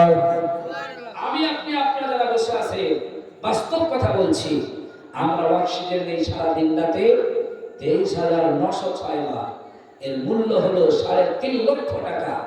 এখন আপনারা বলুন, আল্লাহ যদি অক্সিজেনটা দেশের কোন সরকারের কাছে দিয়ে দিত দায়িত্ব, এখন ভারত সরকার যদি দায়িত্ব পেত আর মোদি যদি বলতো যারা যারা অক্সিজেন নিচ্ছ নাও, দিনে রাতে 3 লক্ষ টাকা দিতে হবে না, 3.5 লক্ষ টাকা দিতে হবে না, এই দিন আর রাত মিলিয়ে মাত্র 10,000 টাকা করে দিতে হবে সরকারের কাছে। আপনারা বলুন, আপনার বাড়ির 4টে ছেলে মেয়ে, স্বামী স্ত্রী 6 জন, যদি 6 জন থাকে তাহলে আপনার অক্সিজেন প্রতিদিন দাম হয় 60,000 টাকা। আপনারা দিতে পারতেন বলে মনে হয়? কথা বলেন একটু। সম্ভব নয়। এই যে বাতাস দেখছেন আপনারা, এই বাতাসটা আমাদের জন্য আল্লাহ দিয়েছে। এই বাতাসটা সব জায়গায় দেয় নাই। এই যে ফাঁকা জায়গা আসমান জমিনের মাঝখানে, এই ফাঁকা জায়গাটা আবার বিক্রি হয়ে গেছে। এক একটা কোম্পানি এক একটা স্তর নিয়ে নিয়েছে। যেমন প্লেন নিয়ে নিয়েছে একটা স্তর, যে স্তরের নাম হলো ট্রফি স্পায়ার। যারা বাংলা ইতিহাস নিয়ে পড়ে, স্কুল কলেজে পড়ে, ওরা বলতে পারে ওই জায়গাতে প্লেন চলে যেখানে কোনো ঝড় নাই, যেখানে কোনো বাতাস নাই, নির্ঝুম এলাকা, ওই জায়গাতে প্লেন চলে। জমিন থেকে যারা দূরত্ব উঁচু হলো 40 থেকে 42 ফুট উপরে, 42,000 ফুট উপরে, ওই জায়গাটার নাম হলো ট্রফি স্পায়ার। যেটা বলছি, মহান আল্লাহ আমাদের যা যা দিয়েছেন নিয়ামত, আমরা শুধু তার শুকরিয়া আদায় করি না, পৃথিবীতে অহংকার বশত চলি, নামাজ ছেড়ে দিয়ে, রোজা ছেড়ে দিয়ে, আল্লাহর ইবাদত বান্দিগি ছেড়ে দিয়ে, কবরের ভয় রেখে আমরা দূরে সরে রেখে আমরা পৃথিবীতে চলি। হে মুসলমান, লক্ষ্য করেন আজকে পৃথিবীতে যে কটা দিন বেঁচে আছি, আমরা হাদিস আর কোরআন মোতাবেক জীবনটাকে আমরা তৈরি করতে পারলাম কিনা? আমি ছোট্ট একটা রিওয়ায়াত আপনাদের কাছে বলবো, বুঝতে পারবে। একবার মুহাব্বতের সঙ্গে কলেমা লা ইলাহা ইল্লাল্লাহ, লা ইলাহা ইল্লাল্লাহ, লা ইলাহা ইল্লাল্লাহ। জ্যোৎস্না ভরা চাঁদনি রাতে আমি চাঁদকে যখন দেখি, ও যে স্বপ্ন যোগে বিভোর হই শুধুই তোমায় দেখি। জ্যোৎস্না ভরা চাঁদনি রাতে আমি চাঁদকে যখন দেখি, ও যে স্বপ্ন যোগে বিভোর হই শুধুই তোমায় দেখি। একাই বসে মগ্ন হয়ে ভাবি নীরবে, বিশ্বটাকে সাজিয়েছ অতি নিপুণ ভাবে। জ্যোৎস্না ভরা চাঁদনি রাতে আমি চাঁদকে যখন দেখি, ও যে স্বপ্ন যোগে বিভোর হয়ে শুধুই তোমায় দেখি। লা ইলাহা ইল্লাল্লাহ, লা ইলাহা ইল্লাল্লাহ, লা ইলাহা ইল্লাল্লাহ। সাদা কালো ধূসর মেঘের মেলা দশে যখন হৃদয় আমার ভালোবাসা বেড়ে ওঠে তখন। সাদা কালো ধূসর মেঘের মেলা দশে যখন হৃদয় আমার ভালোবাসা বেড়ে ওঠে তখন। একাই বসে মগ্ন হয়ে ভাবি নীরবে, বিশ্বটাকে সাজিয়েছ অতি নিপুণ ভাবে। জ্যোৎস্না ভরা চাঁদনি রাতে আমি চাঁদকে যখন দেখি, ও যে স্বপ্ন যোগে বিভোর হই শুধুই তোমায় দেখি। জ্যোৎস্না ভরা চাঁদনি রাতে আমি চাঁদকে যখন দেখি, ও যে স্বপ্ন যোগে বিভোর হই শুধুই তোমায় ডাকি।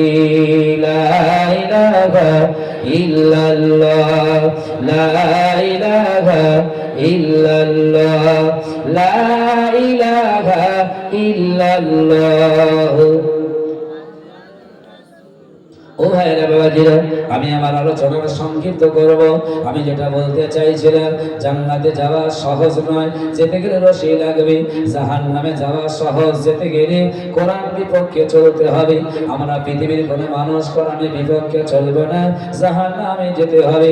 হাদিসের বিপক্ষে চলবো না, তাহলে জাহান্নামে যেতে হবে। হাদিসের কথা মনে করতে গিয়ে সমাজের একটা কথা মনে পড়ে যায়, আজকে আমাদের সমাজে অনেক সংসার দেখেছি, অশান্তি ছাড়া সংসার চলে না। বিশ্বনবী আমার জানিয়ে দিয়েছে, আর দুনিয়া কুল্লুহা মাতাউন খায়রু মাতাইদ দুনিয়া আল মারওয়াতু সালিহা। এই পৃথিবীর মানুষ, তোমরা কি জানো এই পৃথিবীর সবথেকে দামি সম্পদ কোনটা? সাহাবীরা বললেন, আমরা জানি না। আমার আপনার নবী বললেন, হে আমার সাহাবীরা, তোমরা শুনে রেখে দাও, এই পৃথিবীর সবথেকে দামি সম্পদ দুনিয়ার বাড়ি নয়, গাড়ি নয়, টাকা পয়সা নয়। এই দুনিয়ার সবথেকে দামি সম্পদ হলো সতী সাধবী নারীরা। একবার জোরে জোরে বলুন সুবহানাল্লাহ। যাদের ঘরে পর্দাশীল নারী রয়েছে, যাদের ঘরে দিনদার নারী আছে, যাদের ঘরে আল্লাহওয়ালা মেয়ে রয়েছে, ওই মেয়েগুলো হলো, নারীগুলো হলো, ওই মেয়েরা হলো সবথেকে দামি সম্পদ। কেন বলছি লক্ষ্য করে দেখেন, বিশ্বনবীর একটা নয়, দুটো নয়, তিনটে নয়, আল্লাহ রাসূলের 11 জন বিবি ছিলেন, 11 জন বিবি।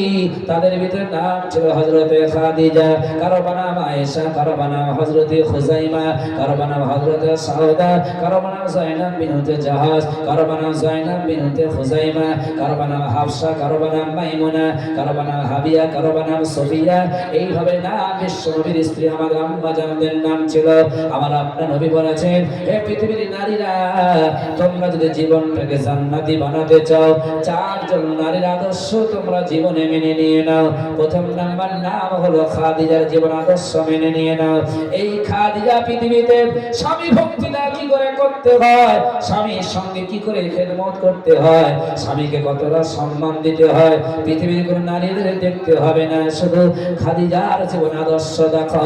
রাসূল বলেন, আমার খাদিজাকে আমি যখন বিবাহ করেছিলাম, আমার বয়স তখন 25 বছর, আমার প্রথম স্ত্রী খাদিজার বয়স তখন 40 বছর ছিল। কিন্তু পৃথিবীর কিছু বিধর্মীরা, বেঈমানেরা বলাবলি করে বিশ্বনবী নাকি আদর্শ ভালো না, চরিত্র ভালো না।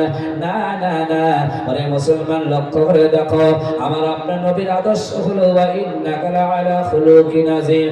এই গোটা বিশ্বের শ্রেষ্ঠ আদর্শ নবীর মধ্যে দেওয়া হয়েছে। একবার জোরে জোরে বলুন সুবহানাল্লাহ। ও ভাইরা বাবাজিরা, বিশ্বনবীর তরু দাদা যুবক ছেলে, 25 বছরের বয়স, ইচ্ছা করলে তিনি 25 বছর কেন, তার থেকে আরো ছোট্ট নারীদেরকে বিবাহ করতে পারত। কিন্তু না না না, তার প্রথম জীবনের যেটা বিবাহ হয়েছে, 40 বছরের নারী যারা স্বামী দুনিয়ায় ছিল না, এই খাদিজার সঙ্গে বিবাহ হয়েছে। রাসূল বলছেন, পৃথিবীর মানুষ তোমরা শুনে রেখে দাও, আমি রাসূলুল্লাহ স্বামী হারা নারীকে প্রথমে গোটা বিশ্বের মধ্যে স্থান দিয়েছে। একবার জোরে বলুন সুবহানাল্লাহ। আমাদের ছেলেরা স্কুল কলেজে এসে গেছে নাকি বঙ্কিমচন্দ্র চট্টোপাধ্যায়, নাকি রাজা রামমোহন রায়, এই স্বামী প্রথা দাহ নাকি ইনি নাকি দিয়েছে। না না না, সবার প্রথমে দিতে গেলে আমার আপনার নবী বিশ্ব নবী দিয়েছে। আর একবার জোরে জোরে বলুন সুবহানাল্লাহ। হে পৃথিবীর নারীরা, কেন তোমরা খাদিজার দিকে তাকাবে? এই খাদিজার সঙ্গে যখন বিবাহ করেছে আমি, খাদিজা তখন লক্ষ লক্ষ কোটি কোটি টাকার সম্পদ ছিল। আমার জন্য খাদিজা সব সম্পদ দিয়ে দিয়েছিল। আমার খাদিজা আমার হাতে তুলে দিয়েছিল। আমি ইসলামের জন্য খরচ করতে করতে করতে করতে সব সম্পদ শেষ করে দিয়েছিলাম। হে পৃথিবীর নারীরা, শুধু তাই নয়, তাই নয়, আমি রাসূল যখন মক্কা থেকে দাওয়াত দিয়ে ঘরে ফিরতাম, ঘরে দরজার কাছে গিয়ে দাঁড়িয়ে একবার যদি খাদিজা বলতাম, খাদিজা, সঙ্গে সঙ্গে আমার জন্য দরজা খুলে দিয়ে আমার কাছে ডেকে আমাকে ভালোবাসা দিয়েছিল। জোরে বলুন সুবহানাল্লাহ। খাদিজা যদি ইন্তেকাল করেছিল, সবাই চলে গেল, মাটি দিয়ে সবাই যে যার মতন চলে গেল। বিশ্বনবী আমার কবরের পাশে চুপচাপ বসে রয়েছে। সাহাবীরা বললেন, ইয়া রাসূলুল্লাহ, চলেন, আপনার প্রথম স্ত্রী চলে গেছে, আর তো কোনো স্ত্রী আপনার এখন নাই। এই স্ত্রী এতটাই ভালোবাসা আপনি বাসেন, কিন্তু আপনি চলুন চলুন, আর কাঁদবেন না। রাসূল বললেন, হে আমার সাহাবীরা, না না না, আমি কাঁদছি এজন্য যে খাদিজা সারা জীবন আমি স্বামী হিসাবে আমার সম্মান দিয়ে এসেছি, আমার খেদমত করে এসেছি। এই খাদিজা ইন্তেকাল হলো, কবরে প্রশ্ন হবে, মান রব্বুকা মান নবিয়ুকা মান দীনুকা। আমার খাদিজা যে উত্তর না দিতে পারে, আমি রাসূল বসে রয়েছে আমার খাদিজার কবরের প্রশ্নের জবাব দেওয়ার জন্য। আর একবার জোরে জোরে বলুন সুবহানাল্লাহ। ওই সময় জিবরিল আমিন চলে এলো। জিবরিল আমিন এসে বলল, ইয়া রাসূলুল্লাহ, আপনি চিন্তা করবেন না যে খাদিজা আপনাকে স্বামীকে সারা জীবন খুশি রয়েছে, ওই খাদিজার জন্য মহান আল্লাহ নিজেই কবরের দায়িত্ব নিয়েছে। আর একবার জোরে জোরে বলুন সুবহানাল্লাহ। তবে প্রত্যেক স্ত্রীদের দায়িত্ব হলো স্বামীদের সম্মান দিয়ে চলা। আর সেই পরিবর্তে আরেকটা কথা বলতে চাই, স্বামীরা মনে করবে না যে স্ত্রীকেও সম্মান দিতে হয় না। স্ত্রীরা বাপ ছেড়েছে, মা ছেড়েছে, ঘর ছেড়েছে, আপনজন সবাইকে ছেড়ে স্বামীকে আপন করে নিয়েছে, ঠিক না বেঠিক? তার সঙ্গে কি করে চলতে হবে এটাও রাসূল বলেছেন। তাহলে তোমরা খাদিজা আয়েশার কানে তাকিয়ে দেখো। মদিনার এক মেয়ে ছেলে এসে আয়েশাকে বলল, আয়েশা, তোমার স্বামী মুহাম্মদ তোমার সঙ্গে কেমন আচরণ করে একটু যদি বলতে, আমি মদিনার মেয়ে ছেলে একটু শুনতাম। আম্মা জান আয়েশা বললেন, যদি শুনতে চাও আমার ঘরে এসে বসো। আম্মা জান আয়েশা তাকে বসিয়ে দিয়ে বলছে, শোনো, আমি আয়েশা যখন রান্না চড়াই, রান্না করি, আমার রান্না বাকি থাকে, কিন্তু আমার স্বামী মুহাম্মদ ঘরে ঢুকে যায়। আমার তো ভয় হয় যে রান্না কমপ্লিট না হলে মনে হয় রাসূল রেগে যাবে, কিন্তু না, আমার রাসূল আমার পাশে এসে বসে বলে, আয়েশা, চিন্তা করো না, তাড়াহুড়ো করো না, আমার অত ক্ষুধা লাগেনি, ব্যস্ততা হয় না, তোমার কষ্ট হবে, বরং আস্তে আস্তে রান্না করো। জোরে বলুন সুবহানাল্লাহ। আর আজকে আমাদের দেশ গ্রামে মায়েদের রান্না একটু দেরি হলে মনে হয় থানার দারোগা ঢুকেছে, ঠিক না রে ঠিক? এমন হুমকি দেয় মনে হয় থানার দারোগা ঢুকলো। কি সর্বনাশ! এতে করে ভালোবাসা পালাবে না আরো বাড়বে? আরে বাবাজিরা, ওই সময় আম্মা জান আয়েশা বললেন, হে মদিনার মেয়ে ছেলে, শুনে রেখে দাও, আমার রাসূল ঘরে ঢুকতেন, আমার রান্না বান্না বাকি থাকলে আমার রাসূল নিজেই হাতে ঝাড়ুটা হাতে করে নিত, আমার ঘর বারান্দাগুলো তিনি নিজেই হাতে ঝাড় দিয়ে পরিষ্কার করে দিতেন। শুধু তাই নয়, আমার রাসূল দেখেছি পানির পাত্রে পানি না থাকলে ওই পাত্রগুলো নিয়ে পানি ভর্তি করে আমার ঘরে হাজিরি করে দিত। হে মদিনার মেয়ে ছেলে, তুমি শুনে রেখে দাও, আমি তার স্ত্রী বলছি, আমার প্রাণের স্বামী হযরতে মুহাম্মাদের মতন স্বামী আমার মনে হয় পৃথিবীতে আর হয়নি এবং হবেও না। জোরে বলুন সুবহানাল্লাহ। তাই রাসূল বলেছে, তোমরা যদি লাভবান হতে চাও, আমি রাসূল আমার জীবন আদর্শের দিকে তোমরা তাকাও। তোমরা যদি লাভবান হতে চাও, আমার আদর্শটা তোমাদের জীবনে নিয়ে নাও, তাহলে তোমরা লাভবান হবে, নচেত তোমরা লাভবান হতে পারবে না। আজকে আমাদের সমাজে এই রাসূলের আদর্শ, রাসূলের আখলাক, রাসূলের ব্যবহার, রাসূল কিভাবে জীবন যাপন করেছে, আমাদের ভিতরে সেটা নাই। কিন্তু আমাদের ভিতরে বিধর্মীদের আখলাক, চরিত্র সব নেমে এসেছে। মায়েদেরকে বলবো, সব থেকে আপনার কাছে প্রিয় জিনিস যদি থাকতে হয়, রাসূল বলেছে, আল্লাহ ছাড়া কাউকে যদি সিজদা করার কথা বলে দিতাম, তাহলে প্রত্যেক নারীদেরকে বলতাম তাদের স্বামীর পায়ে যেন তারা সিজদা করে। কিন্তু আল্লাহ ছাড়া কারো কাছে সিজদা করার কথা বলা হয়নি বলে রাসূল বলেন, আমি এই কথা বলি না।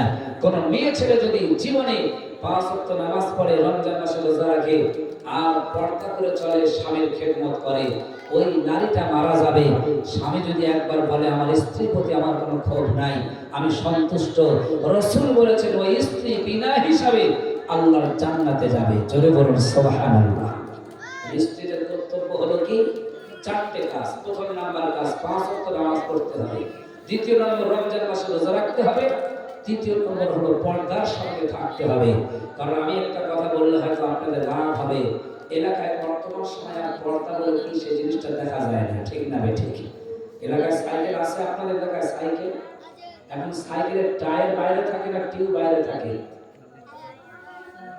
টায়ার, টিউব থাকে ভিতরে। কোনোদিন যদি টিউব বলে টায়ার, আমার বড় ইচ্ছা হয় আজকে বাইরে থাকি, তুই একটু ভিতরে আয়। টায়ার যদি বলে ঠিক আছে আমি বাইরে, তুই ভিতরে বাইরে হয়, আমি ভিতরে যাই, তো আপনি টায়ারটাকে ভিতরে দিয়ে টিউবটাকে বাইরে দিয়ে এখান থেকে ধরে বাজারে যাচ্ছেন, যেতে পারবেন না, হেঁটে হেঁটে যেতে হবে। কেন? টায়ার থাকলে যদি বাইরে যেতে পারে, আর টিউব থাকলে যেতে পারবেন না কেন? অতএব টিউব ভিতরে থাকা জিনিস, ঠিক না ঠিক? আল্লাহর কসম, ভুলে ভাই বুঝবেন না। বিশ্বনবী মিরাজে গিয়েছিলেন, জান্নাতের গেটে লেখা রয়েছে আত-তায়ুসু লা ইয়াদখুলুল জান্নাহ, সবাই জান্নাতে যাবে, সবাই যাবে, কিন্তু একজন যাবে না, সেটা হলো তাইয়ুস। এই তাইয়ুস ছাড়া সবাই জান্নাতে যাবে। এখন যদি আপনাদের জিজ্ঞাসা করে তাইয়ুসটা কে, আপনারা বলবেন চিনি না। তবে শুনে রেখে দেন, হাদিস শরীফের মধ্যে বলছে তাইয়ুস সে যে চারজন নারীকে পর্দায় না রাখতে পারে। একজন হলো তার মা, দ্বিতীয় হলো তার স্ত্রী, তৃতীয় হলো তার বোন, আর চতুর্থ নম্বর হলো তার মেয়ে। এই চারজন নারীকে যারা পর্দায় না রাখতে পারে তাদের নাম হবে দাইয়ুস। সেদিন জাহান্নামে যাবে।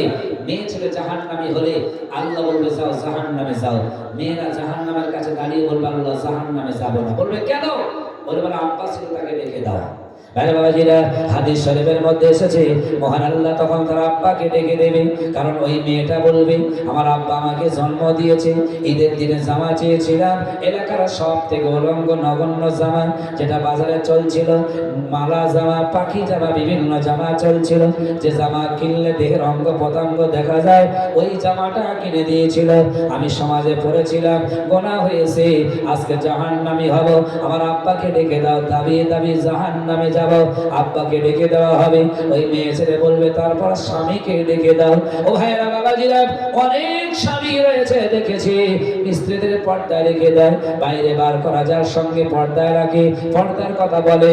আবার অনেক স্বামী রয়েছে পর্দাকে তাও চেনে না। বিয়ে হলো, বিয়ের পরের দিন বাড়ি এনেছে সোফা আর চেয়ার ফেলে দিয়ে ওই সোফা চেয়ারে বসে বসে সারা দেশের মানুষকে দেখিয়ে দেখিয়ে দেখায় এটা বর, এটা বউ। এইরকম সমাজ আছে না নাই? ওরে মুসলমান, মায়েদের ধন সম্পদ রাসূল বলেছে আর দুনিয়া কুল্লুহা মাতাউন ওয়া খায়রু মাতাইদ দুনিয়া আল মারওয়াতু সালিহা। আল্লাহর কসম, বিশ্বনবী বলেছেন সোনার অত দাম নয়, রূপের অত দাম নয়, বাড়ি বিল্ডিং খানার অত দাম নয়। সব থেকে দামি জিনিস থাকতে গেলে পর্দাশীল নারী, তোমাদের স্ত্রীরা হলো সব থেকে দামি সম্পদ। একবার জোরে জোরে বলুন সুবহানাল্লাহ। দামি সম্পদকে নিয়ে যদি আমরা তাকে মর্যাদা হারা করে দেই তাহলে স্বামীদের সেদিন কৈফিয়ত দিতে হবে। মেয়ে ছেলে যখন ডাকবে স্বামী সেখানে হাজির হয়ে যাবে, বড় ভাইকে ডাকবে, বড় ছেলেকে ডাকবে, তাদেরকে একসঙ্গে চারজনকে দাবিয়ে একটা নারী জাহান্নামে তাদের নিয়ে যেতে পারে। অতএব আজকে আমাদের মায়েদেরকে আপনারা বোঝাবেন, মায়েদেরকে সেইভাবে শোনাবেন, ঘরের সেই পরিস্থিতি ব্যবস্থা রাখবেন। তবে এলাকার, আপনার এলাকায় নয়, বিভিন্ন জায়গায় দেখেছি মায়েরা স্বামীদের আর কথা পছন্দ করে না। বাজার থেকে যদি শাড়ি চুড়ি এনে দেয় মায়েরা বলবে পছন্দ হলো না, আমার নিজে যেতে হবে, নিজে না গেলে পছন্দ হবে না। এরকম আছে নাকি আপনার এলাকায়? আমি মনে করি এখানে নাই, সব জায়গায় চলছে। রাগ করবেন না, আল্লাহর কসম, আম্মাজান খাদিজা, আম্মাজান সাউদা, আম্মাজান আয়েশা জীবনে তারা বলেনি, রাসূল যা আনতেন তারা খুশি মনে সেগুলো মেনে নিয়েছিল। একবার জোরে বলুন সুবহানাল্লাহ। তাই স্বামীর স্ত্রী যেমন ভালোবাসা, স্ত্রী যেমন দায়িত্ব স্বামীর প্রতি, স্বামীরও দায়িত্ব হলো স্ত্রীর প্রতি। এই স্বামী আর স্ত্রীর মধ্যে দুজনের গভীর প্রেম ভালোবাসা তখনই জন্ম হবে যখন হাদিস আর কোরআন অনুযায়ী আমরা জীবন যাপন তৈরি করতে পারবো। ঠিক না ঠিক? ভাইরা বাবাজিরা, বলে নাই বুঝবেন না। আমি বিদায় নেব, বিদায় নেওয়ার আগে আপনাদের কাছে ছোট্ট একটা ঘটনা বলবো, যে ঘটনা শুনলে অবাক হয়ে যাবেন। আপনারা বলবেন নাকি জানি না, এই পৃথিবীর জমিনে মহান আল্লাহ রাব্বুল আলামিন তার নবীকে একটা নয়, দুটো নয়, তিনটি নয়, 11টা বিবি দিয়েছিল। এই 11টা বিবির ভিতরে কুমারী বিবি দিয়েছিল কয়টা কেউ কি জানেন? একজনকে কুমারী হিসাবে আম্মাজান আয়েশা ছিল, বাকি সবাই ছিল বিধবা। কারোর একটা, কারো দুটো বিবাহ হয়ে গিয়েছিল। রাসূল বিবাহ করেছেন এজন্যই, রাসূল তার চরিত্রের জন্য নয়। রাসূল দাওয়াত দিতে যেতেন, যেখানে যে পরিস্থিতি হতো মহান আল্লাহ পাকের দাওয়াতে বিবাহ বন্ধনে আবদ্ধ হয়েছে। রাসূল বললেন, পৃথিবীর যুবক তোমরা শোনো, তোমরা তোমার স্ত্রীদেরকে কেমন ভালোবাসবে, কেমন তাদের সঙ্গে ব্যবহার করবে লক্ষ্য করো।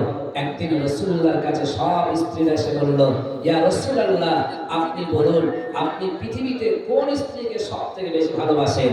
আয়েশাকে না খাদিজাকে না যায়নাব বিনতে জাহাশকে না উম্মে হাবিবাকে না মাইমুনাকে?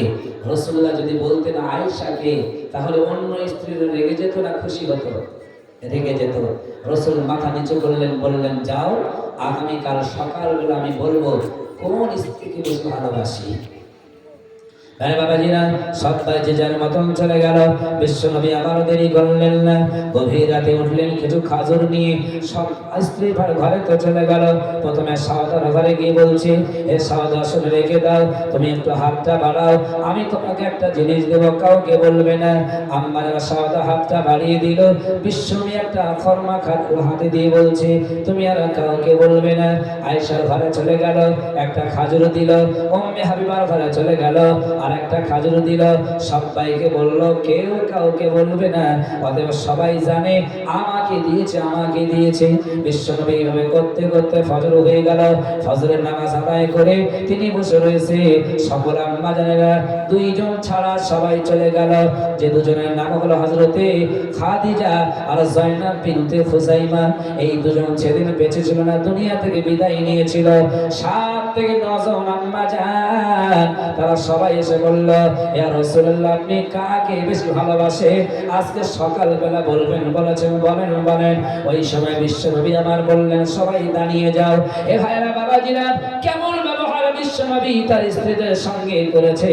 এবারে বিশ্বনবী আমার বললেন, হে বিবিরা, তোমরা শুনে রেখে দাও, আমি রাসূলুল্লাহ গত রাত্রেবেলা যার ঘরে একটা খরমা খাজুর দিয়েছিলাম, আমি রাসূলুল্লাহ সেই বিবিকে সব থেকে বেশি ভালোবাসি। একবার জোরে জোরে বলুন সুবহানাল্লাহ। কোন বিবির ঘরে খাজুর দিয়েছিল বলে মনে হয়? সবার ঘরে। আমাদের খাদিজা আমাদের সবাই মনে করছে যে আমাকে তো দিয়েছিল, মনে হয় কাউকে দেয়নি, আমার মনে হয় বেশি ভালোবাসে। মনে উঠে চলে গেলেন। আমাদের আয়েশা মনে করলেন, জয়নাব বিনতে জাহাশ মনে করলেন। সব স্ত্রীরা আনন্দ করতে করতে ঘরে চলে গেল।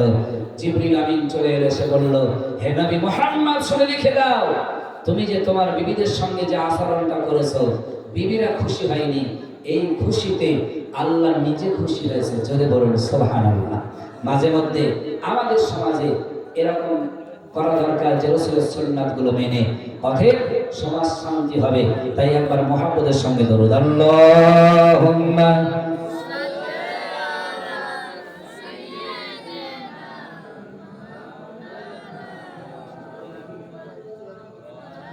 ওয়া আলা আলি সাইয়্যিদিনা। আপনারা কি এখানে কিয়াম পাঠ হয় নাকি? কিয়াম করেন? মাইকের আওয়াজটা কতটা ভালো না আপনারা বুঝতে পারছেন না নাকি? যাই হোক, দীর্ঘ প্রায় 2 ঘন্টার কাছাকাছি আলোচনা চলছে। আপনাদের কষ্ট হয়েছে নাকি? যদি কষ্ট হয় বলবেন, ক্ষমা চেয়ে নেব ইনশাআল্লাহ। তবে যতটুকু বলেছে আপনাদের বোঝার জন্য। মায়েরা বোনেরা অনেক আছে, আমি একটু আলোচনা করি বাস্তব কথা। আমি হাদিস কোরআন নিয়ে এমএম করেছি। আমি বলতে চাইছি, শুধু একটা লম্বা ঘটনা বলে শুনে বাড়ি চলে যাব, চোখের পানি বার হবে, যে যা কাজ করে কাজ করব, কিন্তু ওই ঘটনার মনে থাকবে না কারো, ঠিক না বেঠিক? যদি সমাজে যেটা আমাদের দরকার, যেটা প্রয়োজন, সেটা যদি একটু শুনি, আর যদি একজন আমল করে, আল্লাহর কসমে জলসা কল্যাণ হবে, ঠিক না বেঠিক? এখন ছেলেরা যদি মনে করে যে বাজারে মিষ্টির দোকান হয়েছে, দামি দামি রসগোল্লা, দামি দামি মিষ্টি, এক একটা মিষ্টি খেলে মন ভরে যাবে। এখন কেউ যদি মনে করে মিষ্টির দোকানের সামনে যাব, মিষ্টি খাবো, কিন্তু পয়সা নিয়ে যাব না, সামনে দাঁড়িয়ে থাকবো দোকানের খালুর সঙ্গে, দুলাভার সঙ্গে, কারোর সঙ্গে যদি দেখা হয়, তারা যদি মিষ্টি খাওয়ায়, ওই মিষ্টি খেয়ে বাড়ি আসবো, এইরকম নিয়ত নিয়ে কেউ যদি পয়সা না নিয়ে যায়, মিষ্টি খাওয়া হবে বলে মনে হয় নাকি? মিষ্টি দেখে বাড়ি চলে আসতে হবে, ঠিক না ঠিক? কবর হলো মিষ্টির দোকানের মতন, মনে করে নেন। ওই কবরে কেউ যদি যেতে চায়, কেউ সবাই তো যাবে, কিন্তু ওখানে গিয়ে যেতে গেলে কারোর ভরসা করে ওই কবরে যাওয়া যায় না, ঠিক না ঠিক? নিজের আমল নিজেকে নিয়ে যেতে হবে। অতএব নামাজ যারা পড়েন না, হাতে ধরে বলতে হয়, আমি বলে যাব ভাই, নামাজ পড়েন, সমাজ সুন্দর হবে। আল্লাহ বলেছেন, যারা নামাজ পড়ে তাদের জন্য আমি রাসূল আর আল্লাহ নিজে দুজনাই জিম্মাদার হয়ে যাই। রোগ বিপদ আসবে না, বালা মুসিবত হবে না, আল্লাহর তরফ থেকে রহমত আসবে, ওই ঘরে বরকতে ভরপুর হয়ে যাবে। জোরে বলুন সুবহানাল্লাহ। অতএব আমরা নামাজি হয়ে যাব। আগামী কাল থেকে যারা নামাজ পড়েন না, পড়বেন। সেই সঙ্গে এটাও বলবো, সুদ ঘুষ থেকে নিয়ে সমাজে ইসলামিক কাজ দূরে সরিয়ে দিতে হবে। মুসলমান পারে সবকিছু করতে, মুসলমান চায় যে সমাজটাকে শান্ত শৃঙ্খলা ভাবে চালিয়ে নিয়ে যেতে। আম্মাজানদের কথা বলেছি, রাসূলের স্ত্রীদের কথা বলেছি, তাদের কথা জীবনে, তাদের কথা সমাজে আমরা পরিস্ফুট করে আমাদের জীবনগুলো পরিচালিত করব। সকলে উঠে দাঁড়িয়ে একটু বিশ্বনবীর শানে সালাত ও সালাম পাঠ করে নেই। ইয়া নবী সালামুন আলাইকা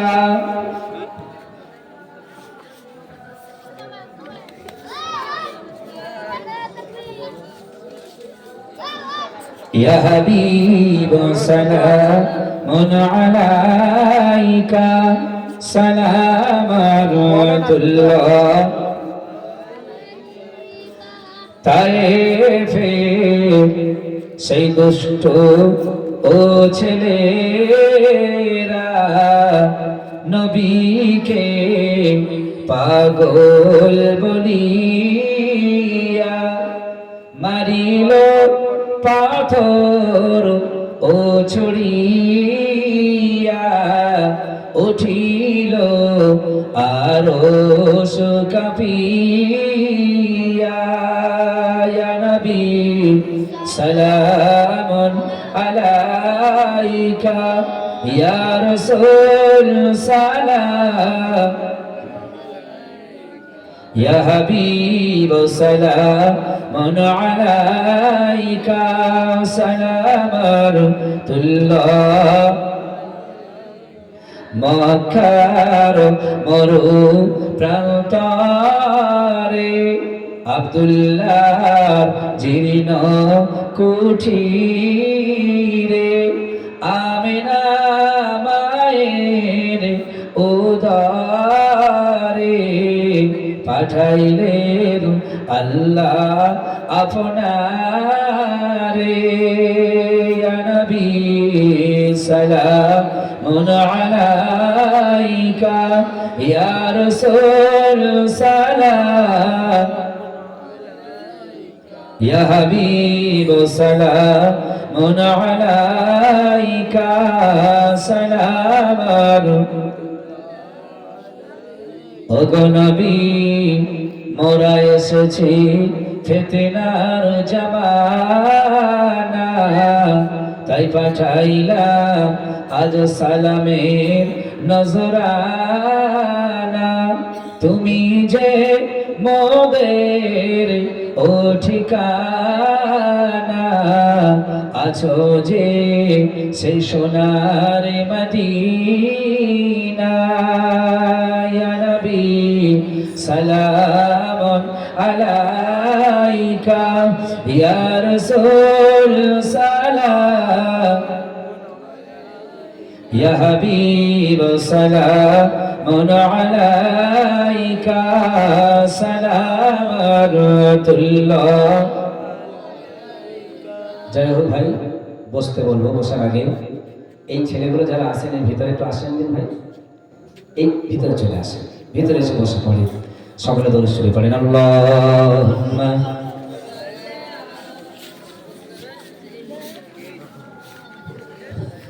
ওয়া আলা আলি সাইয়্যিদিনা। আপনারা জ্ঞানী মানুষ, আমি জানি বিভিন্ন মিছিলে আমরা অংশগ্রহণ করেছি। বলে না যে জোরে বলো, তারপরে আমরা জোরে বলি। আর ভালো কাজ যদি জোরে বলতে হয়, বলছে জোরে বলে লাভ নাই। লাভ আছে বলে মনে হয়? লাভ যদি থাকে একটু জোরে বলেন না, নারে তাকবীর, নারে তাকবীর, নারে তাকবীর। আমি দোয়া করব, দোয়া করার আগে কয়েকটা কথা একটু আলোচনা রাখবো ইনশাআল্লাহ। শুনবেন নাকি? হাদিস শরীফের মধ্যে এসেছে, কোরআনের একটা আয়াত আছে, কোরআনের 3 পারাতে মহান আল্লাহ বলেছেন মাসালুল লাযিনা ইউনফিকুনা আমওয়ালাহুম ফি সাবিলিল্লাহ। আল্লাহর এই কোরআনের তাফসীরের এই আলোচনাটা আমি একটু পরেই আপনাদের ব্যাখ্যা করছি, একটু শুনে রেখে দেন। বিশ্বনবীর কটা মেয়ে ছিল বলেন তো দেখি? কন্যা ছিল কটা? 4 জন কন্যা। একজনের নাম হলো জয়নাব, আরেকজনের নাম হলো রোকেয়া, আরেকজনের নাম হলো কুলসুম, চতুর্থ নাম হলো ফাতেমা। এই 4টে নবীর মেয়ের কটা জামাই ছিল বলেন তো দেখি? 3টে জামাই। কে বলেছে? মাশাআল্লাহ, কবুল করুন। 4 জন নারীর 3টে জামাই।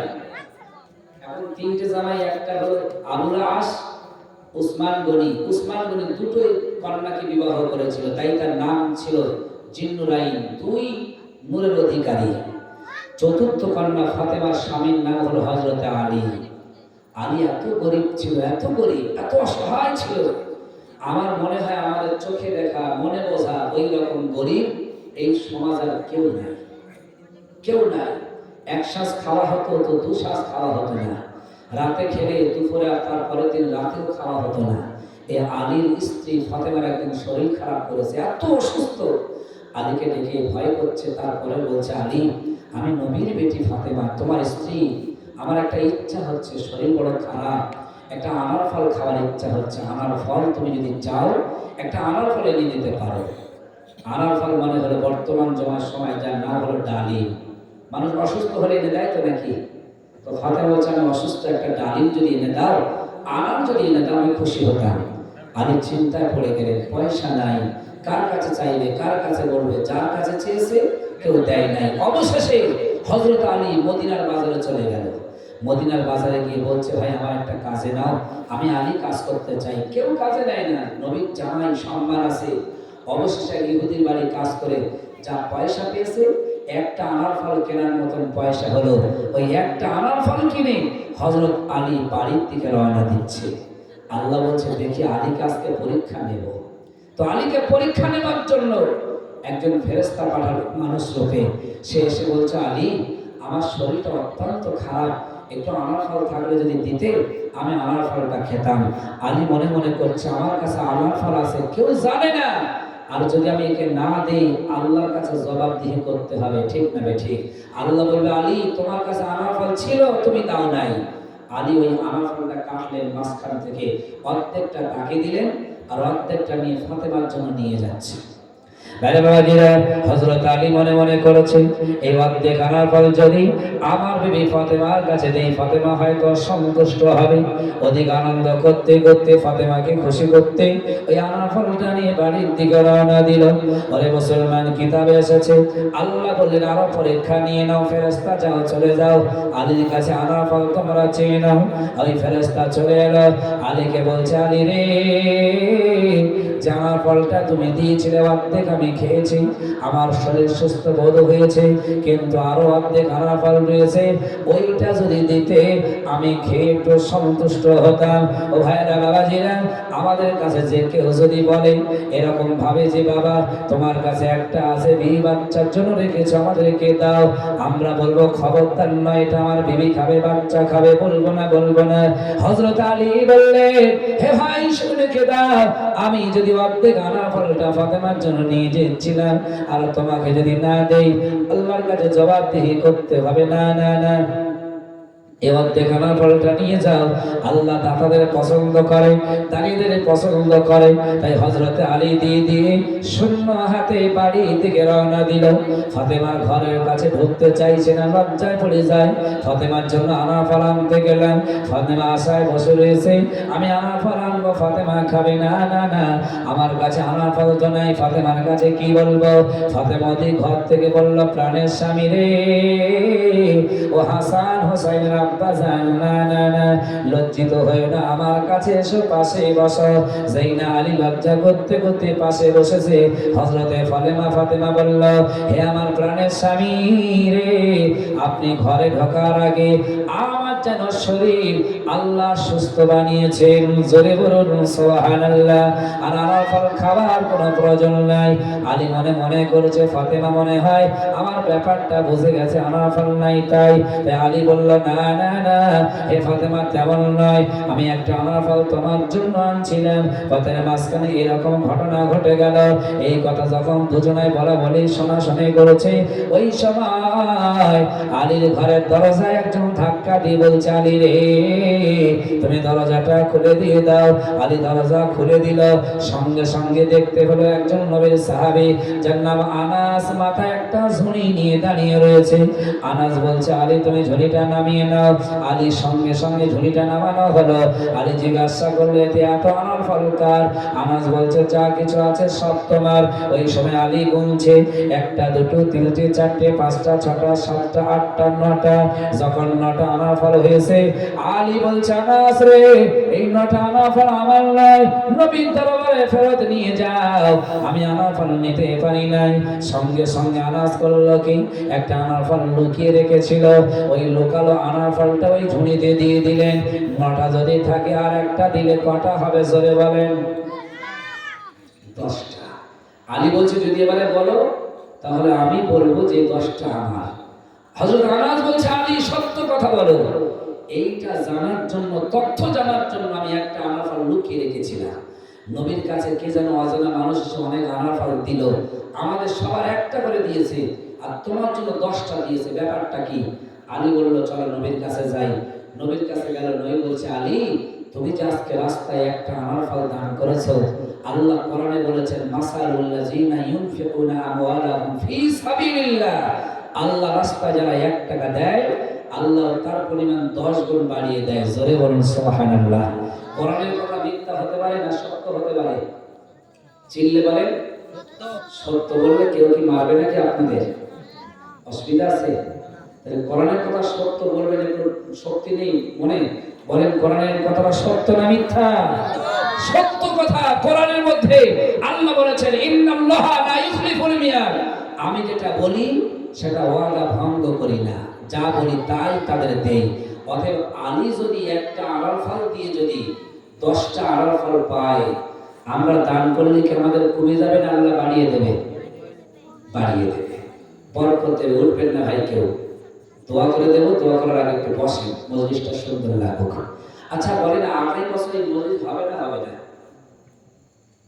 করবেন আপনারা নাকি? কথা বলেন হবে। রাসূল বলেছেন যে গ্রামে মজলিস হয়, কোরআনের আলোচনা হয়, ওই গ্রামের শেষ থেকে প্রথম পর্যন্ত কোনো বিপদ মুসিবত আল্লাহ রাখে না। জোরে বলুন সুবহানাল্লাহ।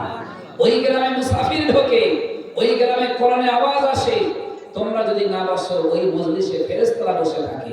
একবার জোরে বলুন সুবহানাল্লাহ। যদি বছরে এরকম একবার অনুষ্ঠান করেন, যদি ফেরেশতারা এসে বসে, আমাদের কল্যাণ আছে না অকল্যাণ রয়েছে? কল্যাণ আছে। অতএব এই মজলিস হবে, আমি সবার কাছে বলবো না, সবাই তো দেবে আমি জানি।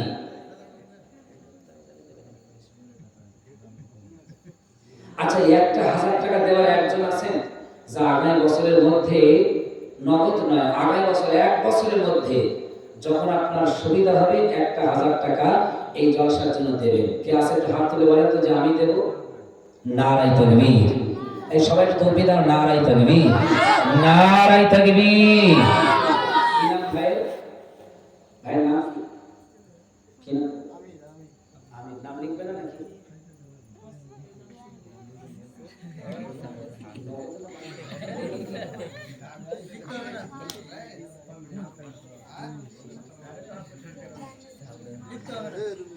লিখতে হবে না?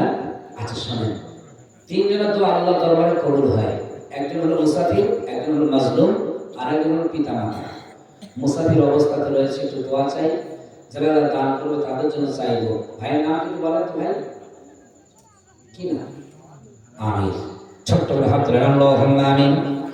রব্বুল আলামিন, আল্লাহ আমি তোমার বান্দা, এই মজলিসে বসে বসে মাহফিল হবে তার জন্য 1000 টাকা দেওয়ার ওয়াদা করেছেন আল্লাহ। পৃথিবীর কেউ না দেখলে তুমি তো দেখতে পেয়েছো। আল্লাহ আমার ভাই আমিরের দানকে কবুল করে নিয়ে ভাইয়ের রুজি রোজগারের কাজে কামাইতে ব্যবসা বাণিজ্যে বরকত নসিব করবেন। যে কাজ কাম করে ব্যবসা বাণিজ্য করে আল্লাহ তুমি তাদের বরকত দাও। আপনজন আত্মীয় স্বজন যারা গহীন কবরে নীরব নগরে চলে গেছে, আল্লাহ তুমি তাদের কবরের সওয়াবগুলো পৌঁছে দিও, কবরটাকে তুমি জান্নাতের বাগান বানিয়ে দিও। আমিন। লা ইলাহা ইল্লাল্লাহু মুহাম্মাদুর রাসূলুল্লাহ। দ্বিতীয় নম্বরে কে দেবে বলছে? হাত তুলেছেন দ্বিতীয় নম্বরে আপনি। কি না? আর ভালো কাজে বলতে হয়, অসুবিধা নেই, বলেন না কি না? ইসলাম। ইসলাম নামে তোমার বান্দা কোনখানেতে ছিল, ছিল কিনা ছিল খোদা দানে বোঝা গেল। ইসলাম নামে তোমার বান্দা এইখানেতে বসিয়া মজলিসের ভালোবাসায় 1000 টাকা দান করিয়া আমি অধম গুনাহগার দোয়া করি শত শত ইসলাম ভাইয়ের দান কবুল করো ওসমান গনির মতো। এলেম সে ভাই আমার যোগ্য বাপের যোগ্য ছেলে, সবাই থাকলে যোগ্য হয় না। দেখো এলেম ভাই আমার এসে নগদে 1000 টাকা দিল, খুশি না বেজার? তো তকবীর দেই, নারায়ে তাকবীর। সবাই মিলে বলি নারায়ে তাকবীর। আল্লাহ এলেম ভাই যা আশা নিয়ে দিয়েছেন তুমি জানো। ও রব্বুল আলামিন 1000 টাকা থাকলে অনেক সময় গোস্ত ডিম ডাল কিনে খরচ হয়ে যায়, শ্বশুর জামাই আসলে খরচ হয়ে যায়। আল্লাহ তোমার নবীর মাহফিল হবে, কোরআনের মজলিস হবে, তার জন্য 1000 টাকা দিয়েছেন, তুমি কবুল করে নাও। আল্লাহ তার রুজিতে বরকত দাও, কাজে কামে বরকত দাও। আল্লাহ ব্যবসা বাণিজ্যে বরকত নসিব করবে। সবাই বলেন আল্লাহুম্মা আমিন। নারায়ে তাকবীর। মায়েরা বলেন অনেক আছে, আমি জানি মায়েদের কাছে এখন বর্তমান সময় টাকা নেই এমন কথা নাই, ঠিক না ঠিক? মায়েরা খুব দানি, প্রচুর দানি। আমার মনে হয় বিভিন্ন অনুষ্ঠান আসলে যা খরচ করে তার কোনো তুলনাই নাই, তার মায়েরা বেশি করে। কোনো মা বোন যদি থাকে আপনারা বলুন না, 500 টাকা করে, 1000 টাকা করে, 2000 টাকা, 100 টাকা, 200 টাকা, যে যেমন পারেন। বাচ্চাদের যদি পাঠিয়ে দিতে চান, কোনো বাচ্চাদের দিয়ে বলে পাঠিয়ে দেবেন, দোয়া চাইবো ইনশাআল্লাহ। আপনাদের গ্রামের মজলিস হবে, আপনারা দেবেন না তো কারা দেবেন? 3 নম্বর হয়েছে, 4 নম্বরে একজন 1000 টাকা দেওয়ার কেউ আছে এর ভিতরে? আপনি দেবেন। আমার বাবাজি বলছে আমি 1000 টাকা 4 নম্বরে, একটু হাত তুলে দোয়া চাইবো। আর একজন যদি হয়ে যায়, যেহেতু 5 ওয়াক্ত নামাজ আছে, 5 জন পূর্ণ হতে একজন বাকি, দেখি 1000 টাকা 5 নম্বরে কে দেবেন ভাই? একজন বলেন যে আমি 5000 টাকা দেব, কেউ আছে? একজন বাচ্চা নিয়ে যাওয়ার মায়ের যদি চাইলে বলে পাঠিয়ে দেন। 5 নম্বরে একজন বলেন ভাই আমি 1000 টাকা দেব, কেউ আছে? সবাই তাকবীর দেন, নারায়ে তাকবীর, নারায়ে তাকবীর। ভাই 500, 1000, 2000 যে যেমন পারেন 100, 200 পাঠিয়ে দেন, দোয়া চাই। বাবার নাম কি আপনার? আব্দুল খালেক। কত সুন্দর না ভাই রে। আল্লাহ রাব্বুল আলামিন আপনার বান্দা আমার চাচাজি 1000 টাকা 4 নম্বরে দেবেন। আল্লাহ তাআলাকে তুমি কবুল করে নাও। আর একজন তোমার বান্দা আমার ভাই, তিনি 200 টাকা দেওয়ার জন্য নগদে দিয়েছেন। আল্লাহ তুমি দানকে কবুল করে নাও, রুজিতে বরকত দাও, ব্যবসা বরকত দাও, কাজে বরকত দাও, বিপদ বালা মুসিবত থেকে আল্লাহ তুমি হেফাজত করো। আয় আল্লাহ রাব্বুল আলামিন দাতা দানি ব্যক্তিদের আম্মা জান, আব্বা জান, শ্বশুর শাশুড়ি, দাদা দাদি, নানি আপনজন, কত মহব্বতের মানুষ গহীন কবরে চলে গেছে। কবর বড় অন্ধকার, কবর বড় কঠিন। ওই কবর থেকে চাতক পাখির ন্যায় কত কি বলছে, কত কি চাইছে, শুনতে আমরা পাই না, বুঝতে পারি না। আল্লাহ এই মাহফিল ওসিলা করে আল্লাহ আমাদের সকল আপনজনদের কবরে এই সওয়াবগুলো পৌঁছে দেবে। সবাই বলেন আল্লাহুম্মা আমিন। নারায়ে তাকবীর, নারায়ে তাকবীর।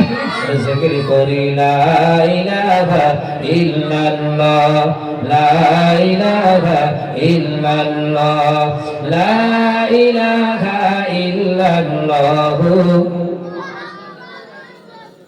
খাট পালঙ্গ ড্রেসিং টেবিল রইবে পড়ে দুনিয়ায়, একা একা চলে যাব কবর মাঝে সভাকায়। আল্লাহ তোমার বান্দা যিনি 1000 টাকা দেবেন, তার স্ত্রী 500 টাকা আবার দান করেছে। আল্লাহ তুমি দানকে কবুল করে নাও। মা ফাতেমার মতন মেয়ে একটা খেজুর নিয়ে, খোরমা খেজুর নিয়ে তিনি ইফতারিতে বসেছিলেন। এক ভিখারি এলো, ফাতেমা কিছুদিন থাকে আমার জন্য দাও। ফাতেমা সারাদিন খেলো না, তারপরে সেই ইফতারের জন্য ওই খাজুরটাকে তাকেও দান করে দিল। তার কিতাবে পাওয়া যায়, বর্ণনায় পাওয়া যায়, ফাতেমার শাড়িতে একটা নয়, দুটো নয়, 73 থেকে 72 জায়গায় তালি মারা ছিল। তারপরে ফাতেমা দান করতে ভুলি নাই।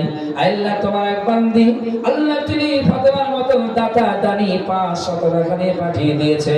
আল্লাহ মায়ের হায়াত দারাজ করে দাও, আপনার বান্দির সুস্থ রেখে দাও।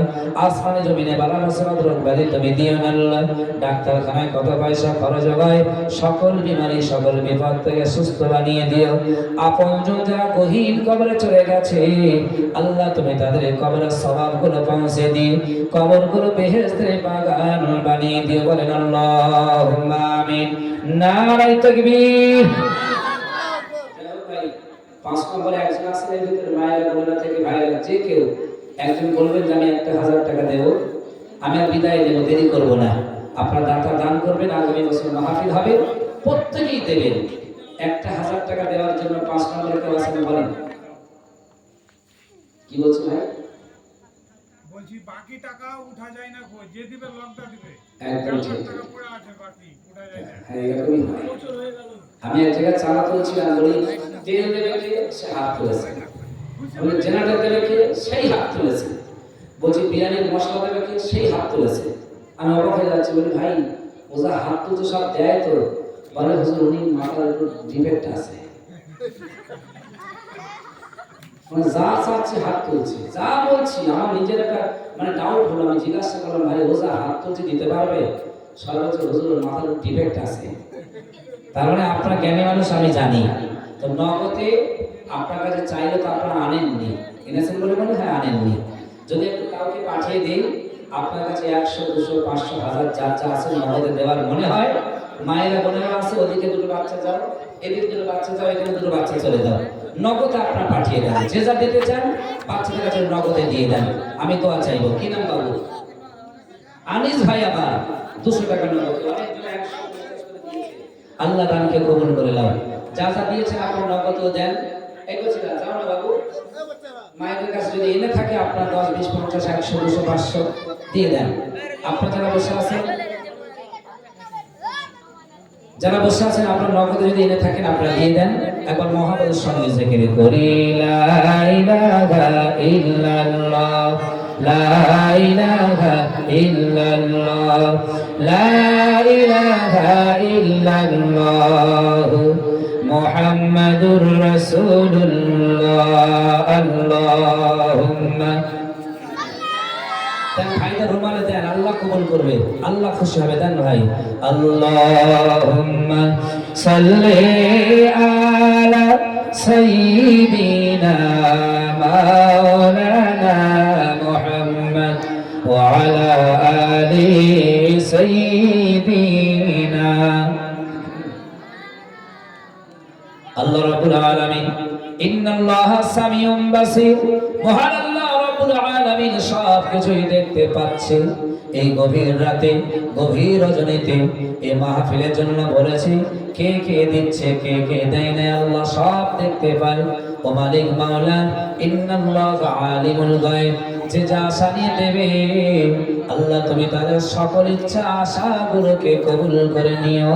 সবাই বলেন আল্লাহুম্মা আমিন। নারে তাকবীর। ভাইদের কাছে আসেন না, ভাইরা যে যা আছে পকেটে হাত দেন, আল্লাহর রাস্তায় হাত দেন। ভাই শ্বশুর আসলে কত টাকা খরচ করি, জামাই আসলে বস্তু ডিম ডাল কিনি। এখনকার ছেলে মেয়েদের আমার মনে হয় 3 দিন খেতে যা পয়সা চলে যায়, মাসে 500 টাকারও বেশি দেন না। আপনারা দেন ভাই 200, 100